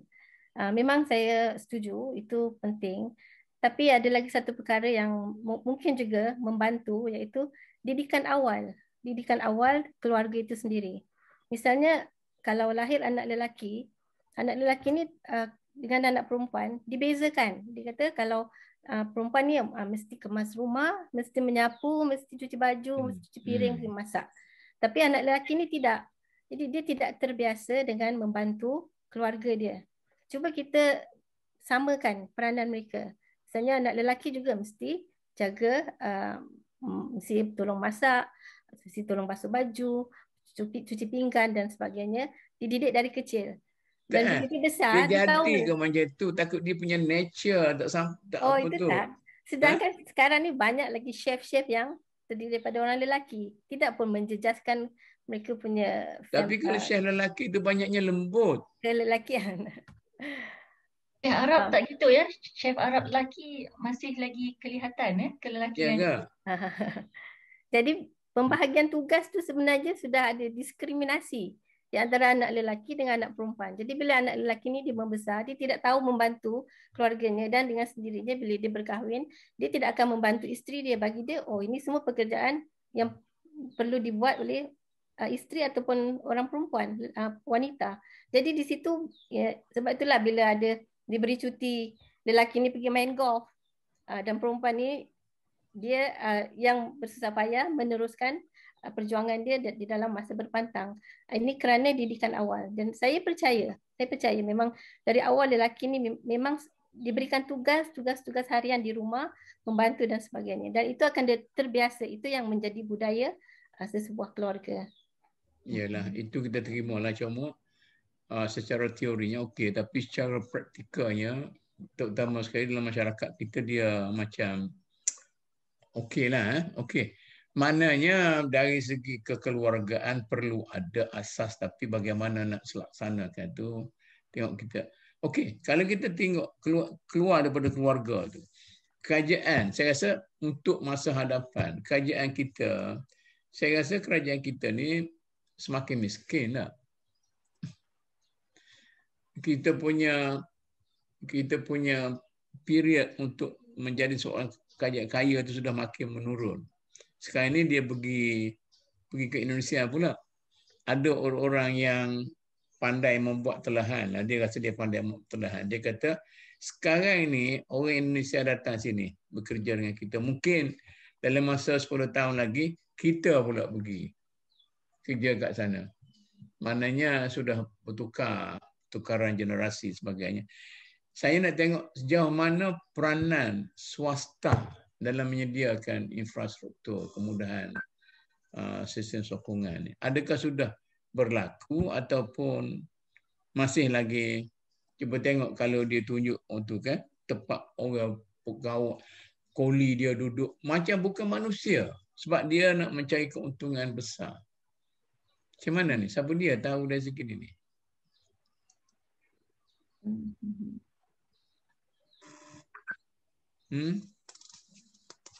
Tak nak cakap dari segi tu, Juga Datuk, saya rasa kalau kita panggil sektor swasta sebagai pihak industri lah. Industri. Industri tu saya rasa potensi kemunculan industri itu ada, ya, apabila pasarannya ada, the demand. Jadi kalau sekarang ini kita lihat labor force negara kita ni memang diisi oleh kaum wanita, isteri yang bekerja, keperluan itu ada. Dan jika ada keperluan, maka pihak swasta akan cuba mengisi keperluan itu. Jadi kita lihat sekarang keperluan untuk jagaan kanak-kanak ada, ya. Daripada anak sekecil-kecil dan hinggalah sebesar-besar, ada yang berbentuk pagi ke petang, ada yang bentuk pagi saja, ada yang berbentuk in between sekolah kan. Dia pergi sekolah, lepas tu dia makan dan mandi, dia pergi pula sekolah dan sebagainya. Jadi saya lihat pelbagai kemudahan yang berbentuk pemberian perkhidmatan dalam segi jagaan kanak-kanak sudah ada. Lepas tu Datuk, ni kita tengok ni tahun 90-an seorang keraninya, seorang suaminya kerani, isterinya kerani, dia dapat orang gaji untuk rumah dia. Yes. Sekarang ni tak boleh dah. Tak boleh. Tak boleh. Kalau sama-sama graduate pun, kan mula-mula kerja ni tak boleh dah. Jadi mana semakin mahal. Apa alternatif kita sekarang? Susah nak jawab tu kan. Sebab saya ada kawan, ya. Saya ada kawan, dia kerani sama kerani, anak 3 orang, dia kata isteri dia berhenti oleh sebab gaji isteri dia habis untuk bayar untuk meletakkan anak dekat daycare center. 3 orang anak habis gaji dia. Lebih baik dia berhenti kerja, dia kata. Ya, betul. So memang itu satu persoalan besar lah. Oleh sebab sekarang kan kalau gaji pembantu rumah pun kan beri. Betul. Dia semakin naik harga dia tu, semakin naik. Apatah lagi dalam perkembangan ekonomi di Indonesia sekarang ni, maknanya orang dia boleh bekerja tempatan. Jadi itu masalah lagi. Jadi perlu kepada sama ada kerajaan atau sektor swasta menyediakan infrastruktur untuk itu. Jadi kita ni, oleh kerana kita berbincang dalam masalah ini, kita cuba bincangkanlah masalah kalau ada benda yang betul-betul. Sebab kita macam kita pertubuhan ni, kerja kita ialah kalau ada sesuatu idea yang cukup baik, kita selalu membuat kunjungan hormat pada siapa-siapa yang bolehlah kita cuba berbincang bagaimana hal-hal seperti itu. Maksudnya Datuk, sebenarnya sistem sokongan dari sektor swasta tu banyak, cuma berbayar. Kan kita ada transit, Food Panda, Grab Panda, cumanya sistem sokongan yang telah disediakan oleh sektor swasta tu perlu dibayar. Macam nursery. Banyak. Yalah, mana bayar tu sampai kepada satu peringkat di mana masyarakat kita mampu mendapat sistem sokongan dengan secara yang sesuai. Betul. Datuk, pengalaman saya di Singapura, kalau mengambil pembantu rumah dan dalam rumah kita tu ada sama ada kanak-kanak ataupun orang tua, kita mendapat subsidi dari kerajaan. Pula? Ya. Kita tidak, maknanya kalau misalnya orang yang biasa yang tidak ada anak kecil, yang tidak ada orang tua, mereka akan membayar sejumlah yang telah ditetapkan. Katalah 5,000, 6,000 dan setiap bulan ada potongan untuk levy kepada kerajaan.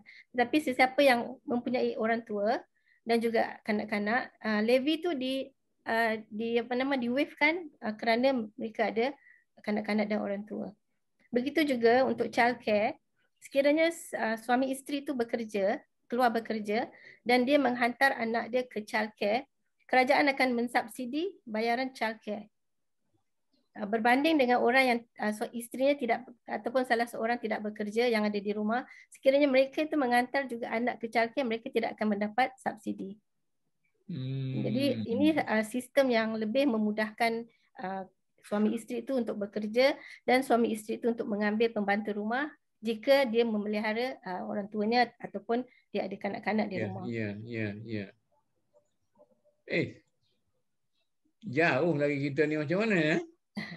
Siapa yang nak ulas ni? Subsidi mengambil pembantu rumah, subsidi anak-anak kecil. Kan banyak lagi sokongan-sokongan yang bersifat supporting sebenarnya dah ada tetapi insufficient kan. Tak mampu walaupun sekolah bersubsidi, contohnya ada, saya tak payah sebut tempatnya, asal yuran 700 dijadikan 3,5, tapi still 3,5 tu bukannya satu amount yang mudah bagi subsidikan apa? Staff di tempat itu akan diberikan subsidi untuk bulanan 3,5. Tapi kalau ada anak 3 dah jadi 1,050. Kalau gaji 3,000 bermakna 1/3 daripada gajinya telah habis untuk menghantar anak ke nursery yang sudah disubsidikan.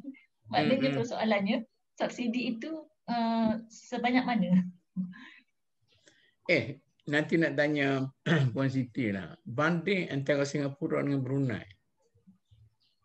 Secara ikhlas lah. Tak apalah, orang Brunei pun tak marah.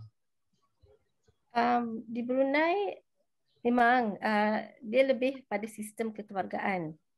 Dia tidak mempunyai macam rumah orang-orang tua. Dia tidak maknanya anak tu kalau pergi ke sekolah kadang-kadang bukan ibu ataupun ayah dia yang menghantar, tapi datuk atau nenek dia menghantar. Itu jadi bila dia ambil, maknanya dia tidak mengganggu pekerjaan ibu dan ayah. Di situ.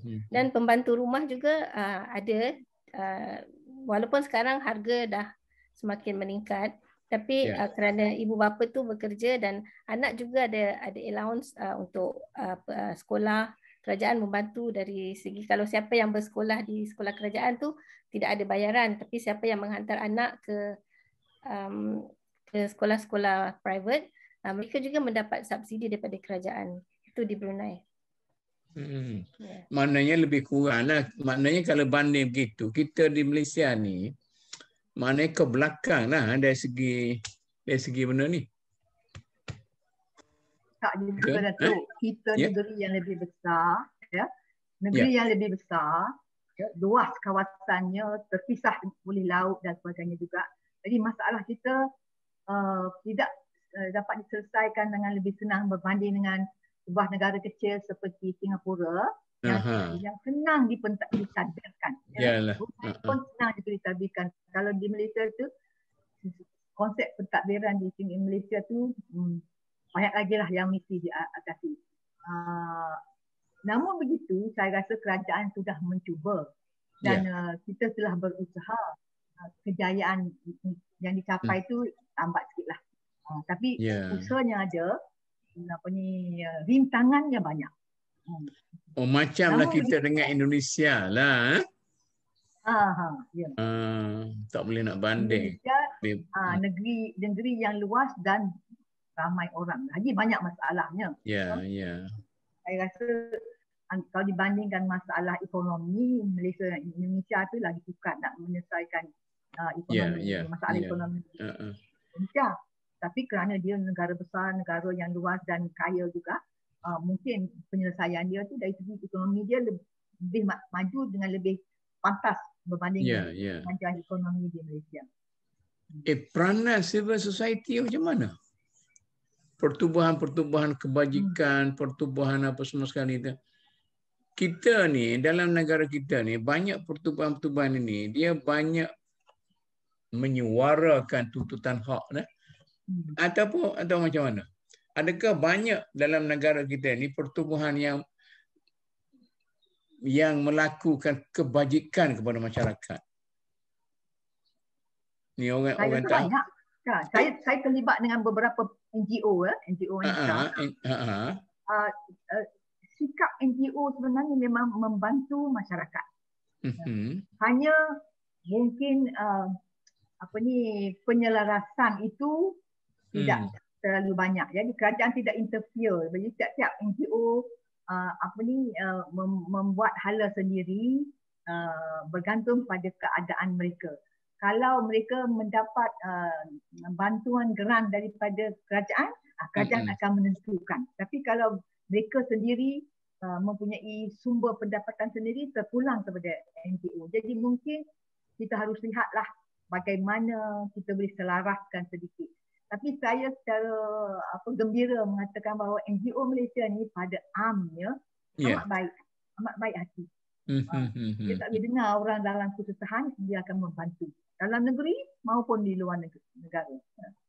So mungkin kita perlu menyusun sedikit dari segi bagaimana sumbangan-sumbangan ini boleh dikeluarkan supaya masyarakat sasar tu benar-benar mendapat manfaat.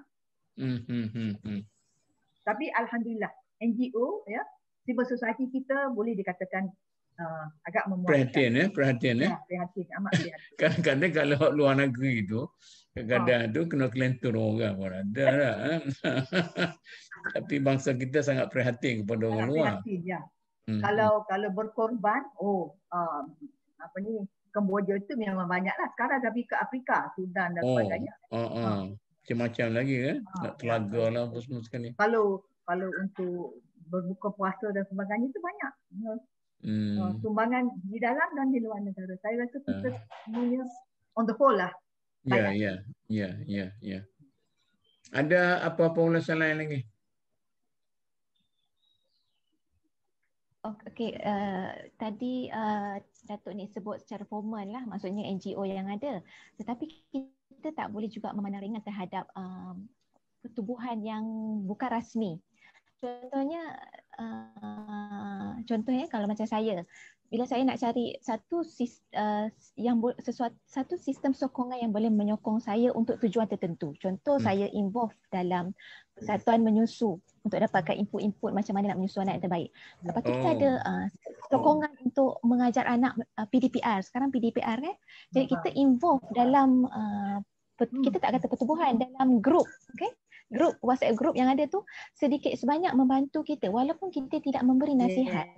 Tapi itu satu daripada support system lah. Itu adalah support system yang tidak formal, tetapi support system sekecil-kecil itu adalah sangat diperlukan oleh wanita berkejaya dan wanita yang tidak berkejaya. Sebab apa ya? Sebab bila saya melihat kepada laporan keseimbangan sosial dan kesihatan yang dikeluarkan oleh Institut Kesihatan di Malaysia oleh Khazanah, dapatan menyebut bahawa wanita suri rumah adalah lebih tinggi untuk mendapat darah tinggi, iaitu 34% berbanding wanita yang berkejaya.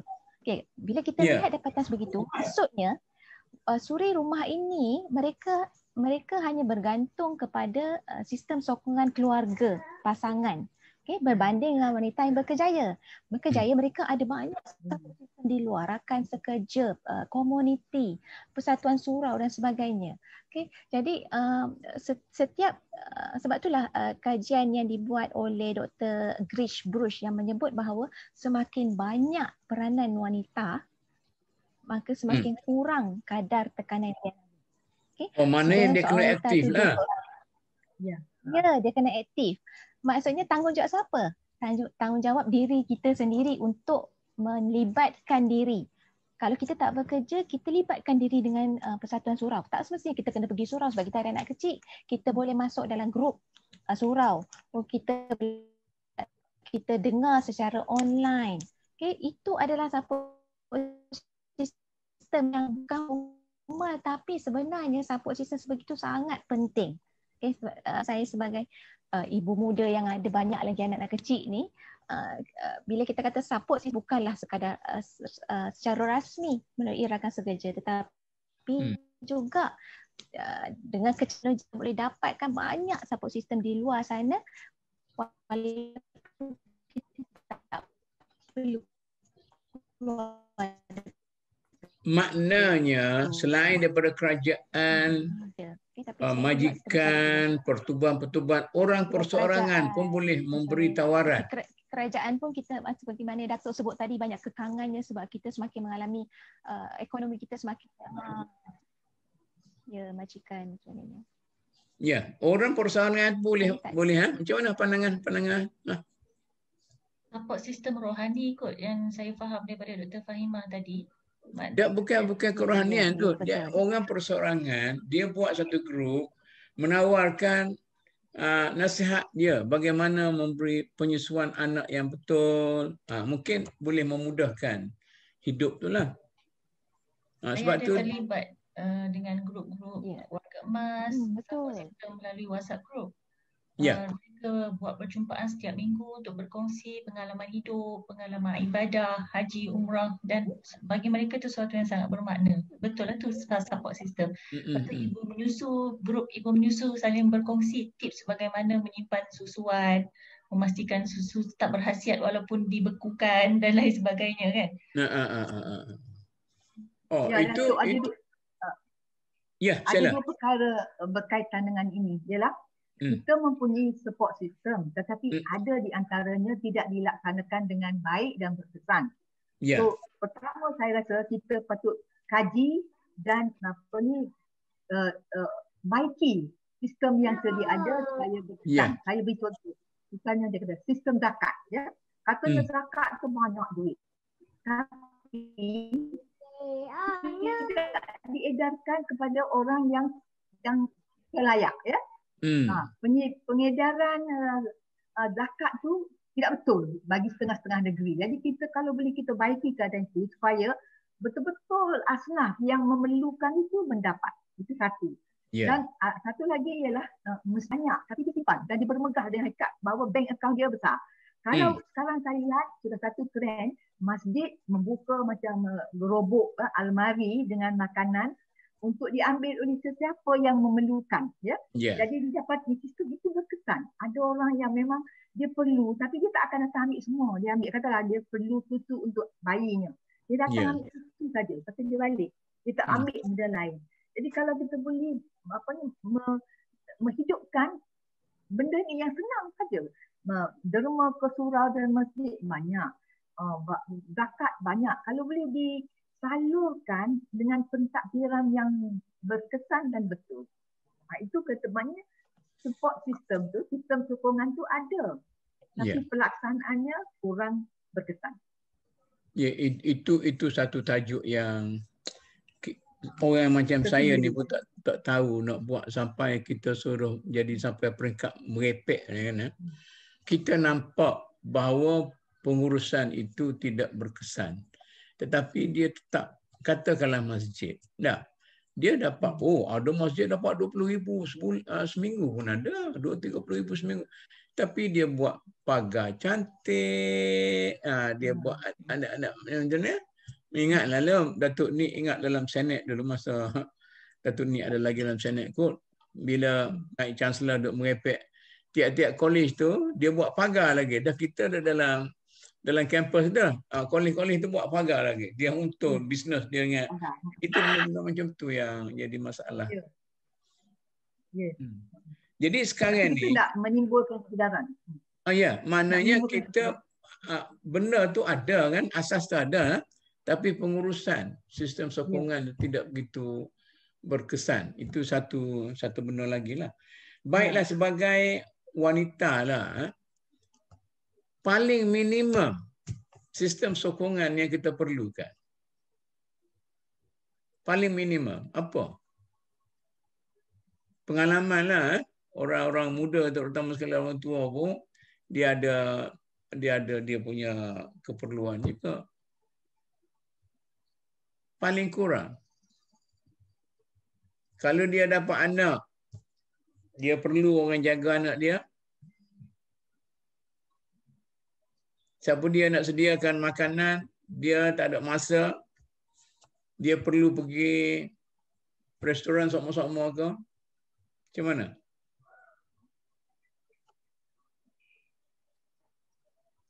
Datuk, saya rasa soalan tu agak relatif mengikut konteks dan situasi yang berbeza. Sebab ada juga perempuan yang mampu menguruskan segalanya sendiri tanpa sokongan suami yang mungkin sibuk kerana berdakwah, balik sampai tengah malam, komitmen dengan kerja-kerja Islam, tapi dia mampu, Datuk, dan dia tidak pernah mengalami mental depression contohnya kan. Jadi kerana spirituality isteri itu sendiri telah diberikan pendidikan yang baik daripada keluarganya mungkin, daripada suaminya sendiri dan lain sebagainya. Tapi ada juga situasi yang apabila wanita itu physically, spiritually sentiasa memerlukan sokongan, maka dia menjadi mental depression. Tapi kalau kita macam ni bukan depression, masa kita mengikut pengukuran biasa. Bagi saya susah. Seorang wanita biasa dalam masyarakat kita memerlukan sokongan sebanyak mana kalau dia berfungsi sebagai seorang penjawat awam misalnya, ataupun seorang yang bekerja, mempunyai kerjaya yang spesial. Dari sejarah lah, Datuk, ya. Kalau dia sekuat Aisyah, dia kan boleh pergi jauh. Kalau dia sekuat Aisyah ni seorang, ya Asma seorang, ya Dr. Hafsah ada, Datuk. Setiap sifat kita ini, kita boleh lihat ada persamaan dengan Ummahatul Mukminin ataupun sahabiat paling kurang. Kalau kita baca sirah, kita akan tengok fitrah natural daripada dalam diri kita tu mesti ada similarity dengan mereka. Sebab itu dijadikan kita ini disuruh reflect daripada sirah. Ada wanita yang sangat keibuan, tak keluar rumah, Zainab, motherly, yang selalu bagi madu kepada Nabi SAW setiap hari sampai isteri lain jealous. Dia sangat pandai memasak, sangat pandai menjahit, tetapi tidak expose keluar. Dan Rasulullah SAW, kita semua tahu Rasulullah sangat sayang kepada Aisyah yang intelek, yang cergas, yang cerdas dan lain sebagainya. Jadi kalau kita akan tengok, kita akan dapati pada diri kita ini ada similarity dengan mereka, termasuk juga Fatimah yang sampai penat mengurus rumah tangga, dan apabila dia tanya pada Rasulullah, boleh tak nak minta khadam, Rasulullah katakan itu semua ada ganjarannya. Sedangkan isteri Nabi sini ada khadam. Kan? Kenapa? Maknanya Nabi melihat kapasiti Fatimah, ability dia tidak, dan begitu juga dengan isteri-isterinya tak sama. So bagi saya kan, kalau saya lah, ourselves lah. Jadi kita tengok diri kita, kita reflect, kita muhasabah siapa di antara mereka yang boleh menjadi idola kita, ikuti mereka, insya-Allah kita akan dapatkan happiness tersebut. Jadi kita pun tidaklah terlalu demand banyak sangat pada lelaki, nanti sakit kepala. Dan kita juga taklah terlalu menuntut itu dan ini kepada swasta, kepada kerajaan ke, kerana ada juga sebahagian tu mungkin masuk dalam tahsiniat, sedangkan yang daruriyat dan hajat kita sudah banyak yang kita perolehi, dan kita perbanyakkan syukur kita pada Allah SWT sebab kita berada di tanah yang sangat kaya, aman, damai, makmur, dan semakin banyak kita bersyukurlah, insyakartum la azidanakum, kan, nanti Allah turunkan lagi rahmatnya, insya-Allah kedamaian, kebahagiaan, kemakmuran itu akan lebih tersebar sehingga masuk ke dalam hati kita dan kita rasa kita sudah pun bahagia, insya-Allah. Itu satu pendekatan spiritual. Maknanya okeylah, mungkin saya perhatikan orang macam dulu Arkam dulu kan, dia cukup tahan seorang isteri itu, dia sampai macam mana pun dia boleh menanggung kesusahan. Tapi kalau orang awam ni, isteri-isteri orang awam ni, orang moden, orang apa semua sekali, kita bercakap tentang wanita secara umum. Itu yang Datuk. Ya. Memang kita perlu bercakap yang boleh sampai kepada semua peringkat masyarakat. Kalau kita bercakap tentang spiritual, memang betul, saya setuju. Cuma mungkin ada certain golongan yang dia tidak faham apa itu tahsiniat, apa, mereka tidak sampai ke maklumat itu kepada mereka. Jadi yang kalau kita melihat dari segi sokongan ni, spiritual, kemudian kita lihat sokongan yang lain bagi seorang perempuan, sebenarnya yang paling dekat dengan dia adalah, kalau dia seorang isteri, adalah suami dia sendiri. Jadi suami itu yang membenarkan dia keluar bekerja, maknanya suami itu mesti memahami dia lebih daripada orang lain.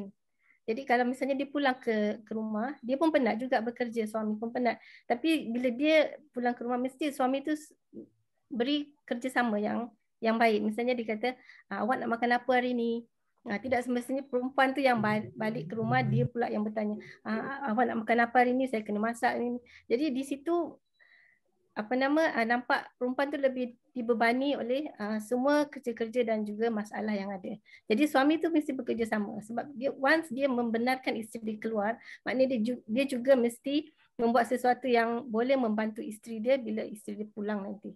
Jadi yang pertama sekali bagi orang umum, orang awam ni, bila dah berkahwin, suami adalah orang yang paling menjadi faktor utama menyokong kehidupan dia supaya dia lebih rasa tenang, dia lebih rasa happy dan dia tahu sama-sama memikul tanggungjawab yang ada.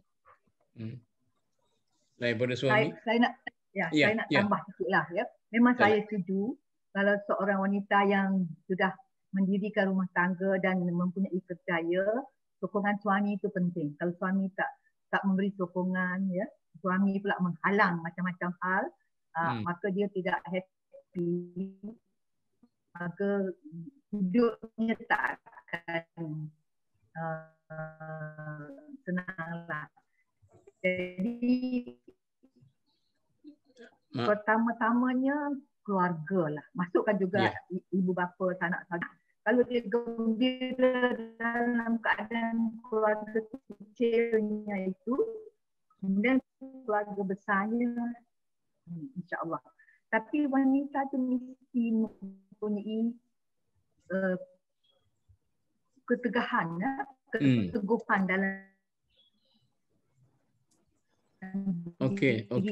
ada maknanya dia mempunyai ilmu yang cukup untuk memberi keyakinan pada diri dia.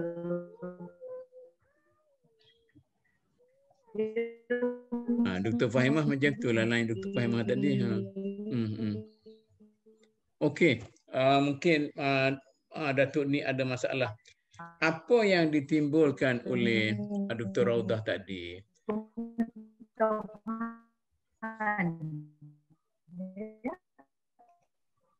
Tak dengar Datuk. Tak dengar Datuk ni, tak dengar.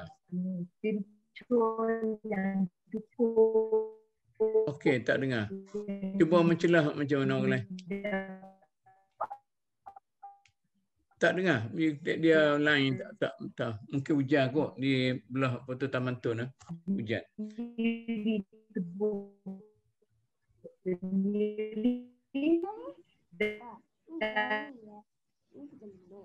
Okey.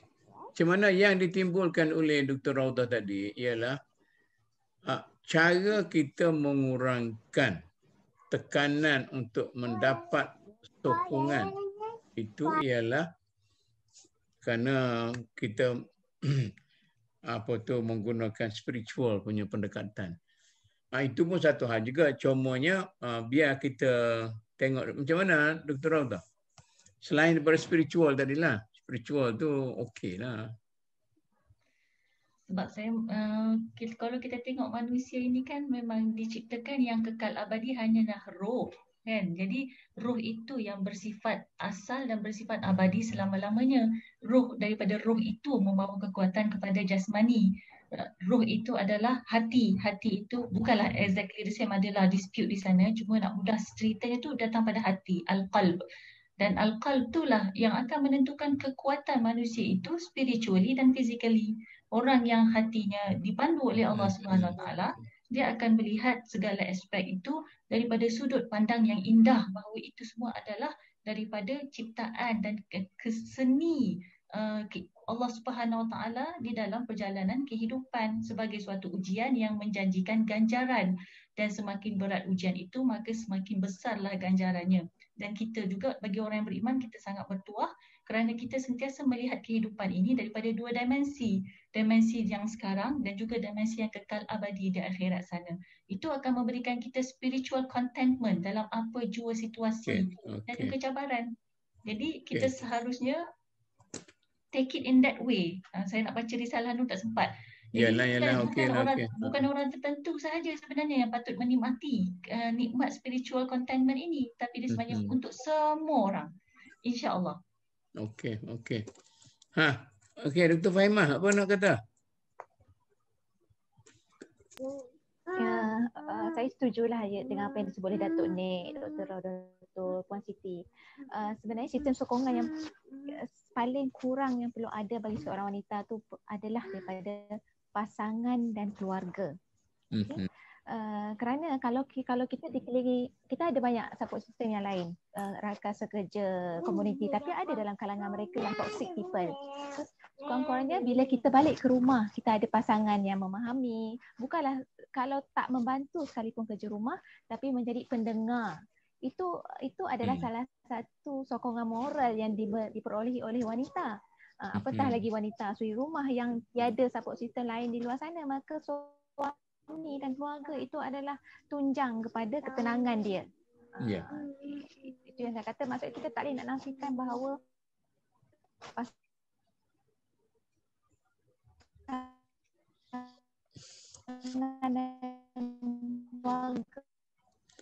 Okay, macam mana Dr. Basri, kita punya line teruk sangat hari ni. Cuma saya melihat saya punya line pun tak stable.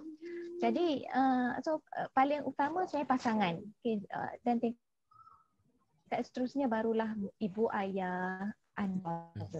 So sentuhan pasangan, sentuhan nurani, rohani daripada pasangan itu sangat penting sebagai support system kepada wanita. Secara umumnya, sama ada berkejayaan ataupun tidak. Masa kita pun dah nak habis dah. Kita gulunglah penggulungan ini. Kita start dengan Dr. Faimah dululah. Buat kesimpulan sikit macam mana?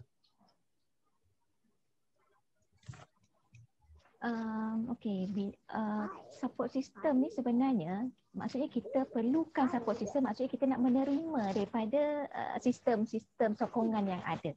Bila kita nak menerima, sebenarnya Islam dah ajar, lagi banyak kamu beri, lagi banyak kamu terima. Maksudnya kita dalam kapasiti kita sebagai individu, kita perlulah memberi ataupun sekurang-kurangnya melibatkan diri. Baru kita akan terima sokongan daripada pelbagai sudut. Jadi tanggungjawab untuk kita menerima sokongan daripada sistem yang memberi masa, memberi telinga, memberi buah fikiran, memberi nasihat. InsyaAllah satu hari ataupun pada masa akan datang, kita akan mendapat sokongan daripada sistem sokongan yang sedia ada di sekeliling kita. Jadi saya rasa bagaimana untuk kita mendapatkan sokongan itu ialah dari atas, bermula dengan diri sendiri. Itu yang penting. Jadi kita tak boleh menunding jari kepada pihak lain kalaulah kita ni depression. Okay? Kita kena reflect diri kita dulu. Adakah kita telah banyak memberi kepada orang? Sebab kita nak expect orang bagi kat kita, orang bagi nasihat pada kita, orang memberi sumber keuangan pada kita. Kita mula dengan diri kita sendiri. Di samping yang paling utama yang Dr. Raudah sebut, saya suka sangat dengar spiritual kita kena tinggi lah. Tapi kalau kita bercakap dalam konteks awam, semuanya macam kita, yang kita kurang-kurangnya kita ada sedikit ilmu agama. Tapi orang awam di luar sana, mereka sendiri tak maksudnya tak dapat dipandu. Okay, jadi kita perlulah membantu mereka, mendekati mereka. Itu yang saya nak simpulkan di sini. Apa bergantung pada diri. Okey, Dr. Raudah. Saya minta izin untuk share skrin di sini sebagai kesimpulan saya.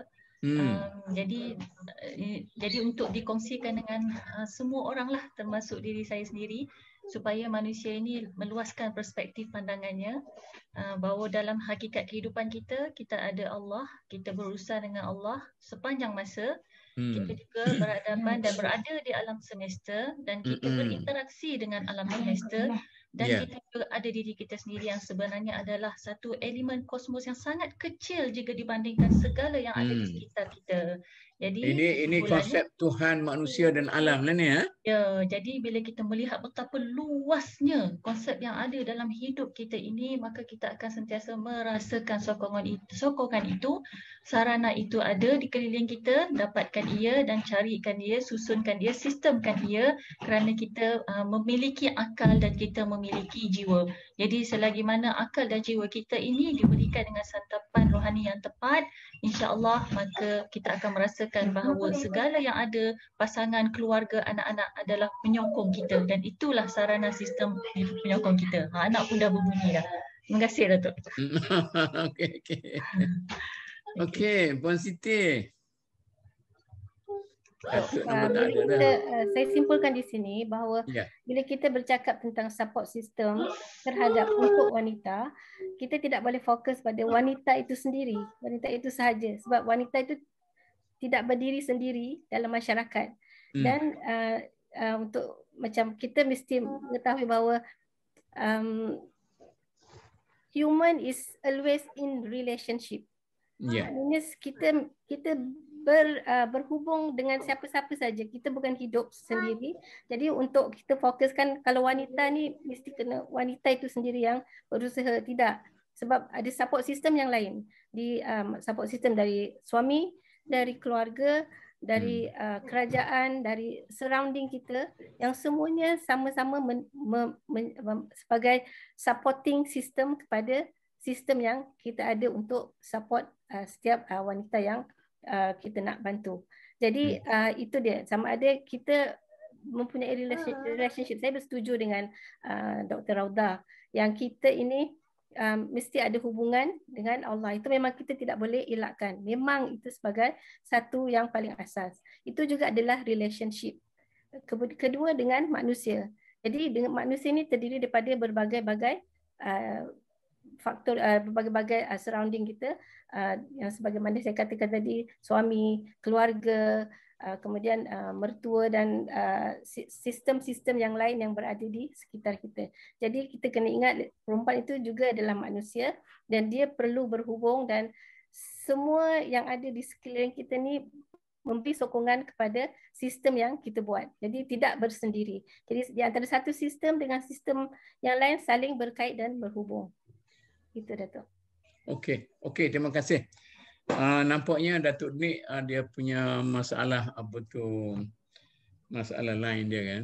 Okeylah, saya rasa saya sebagai moderator kepada perbincangan kita pada petang ini mengambil kesempatan mengucapkan berbanyak terima kasih kepada para panel kita yang telah bersungguh-sungguh membincangkan dan menjawab segala persoalan yang terutama sekali yang sama ada yang saya bagi awal ataupun saya memperincikan dalam perbincangan ini, dan saya berharap kepada para penonton mendapat banyak maklumat daripada perbincangan ini, dan insya-Allah ada beberapa poin yang saya rasa boleh kita lanjutkan sama ada dalam perbincangan kita yang akan datang ataupun dalam mana-mana perbincangan lain. Sebab kita MDN ini kita ada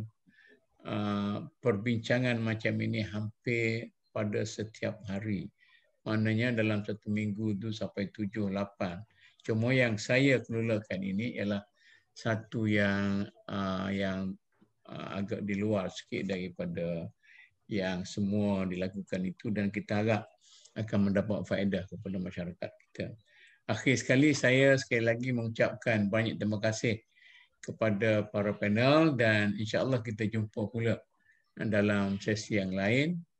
Dan dengan itu saya akhiri dengan ucapan wabillahi taufik, wassalamualaikum warahmatullahi wabarakatuh. Waalaikumsalam warahmatullahi wabarakatuh.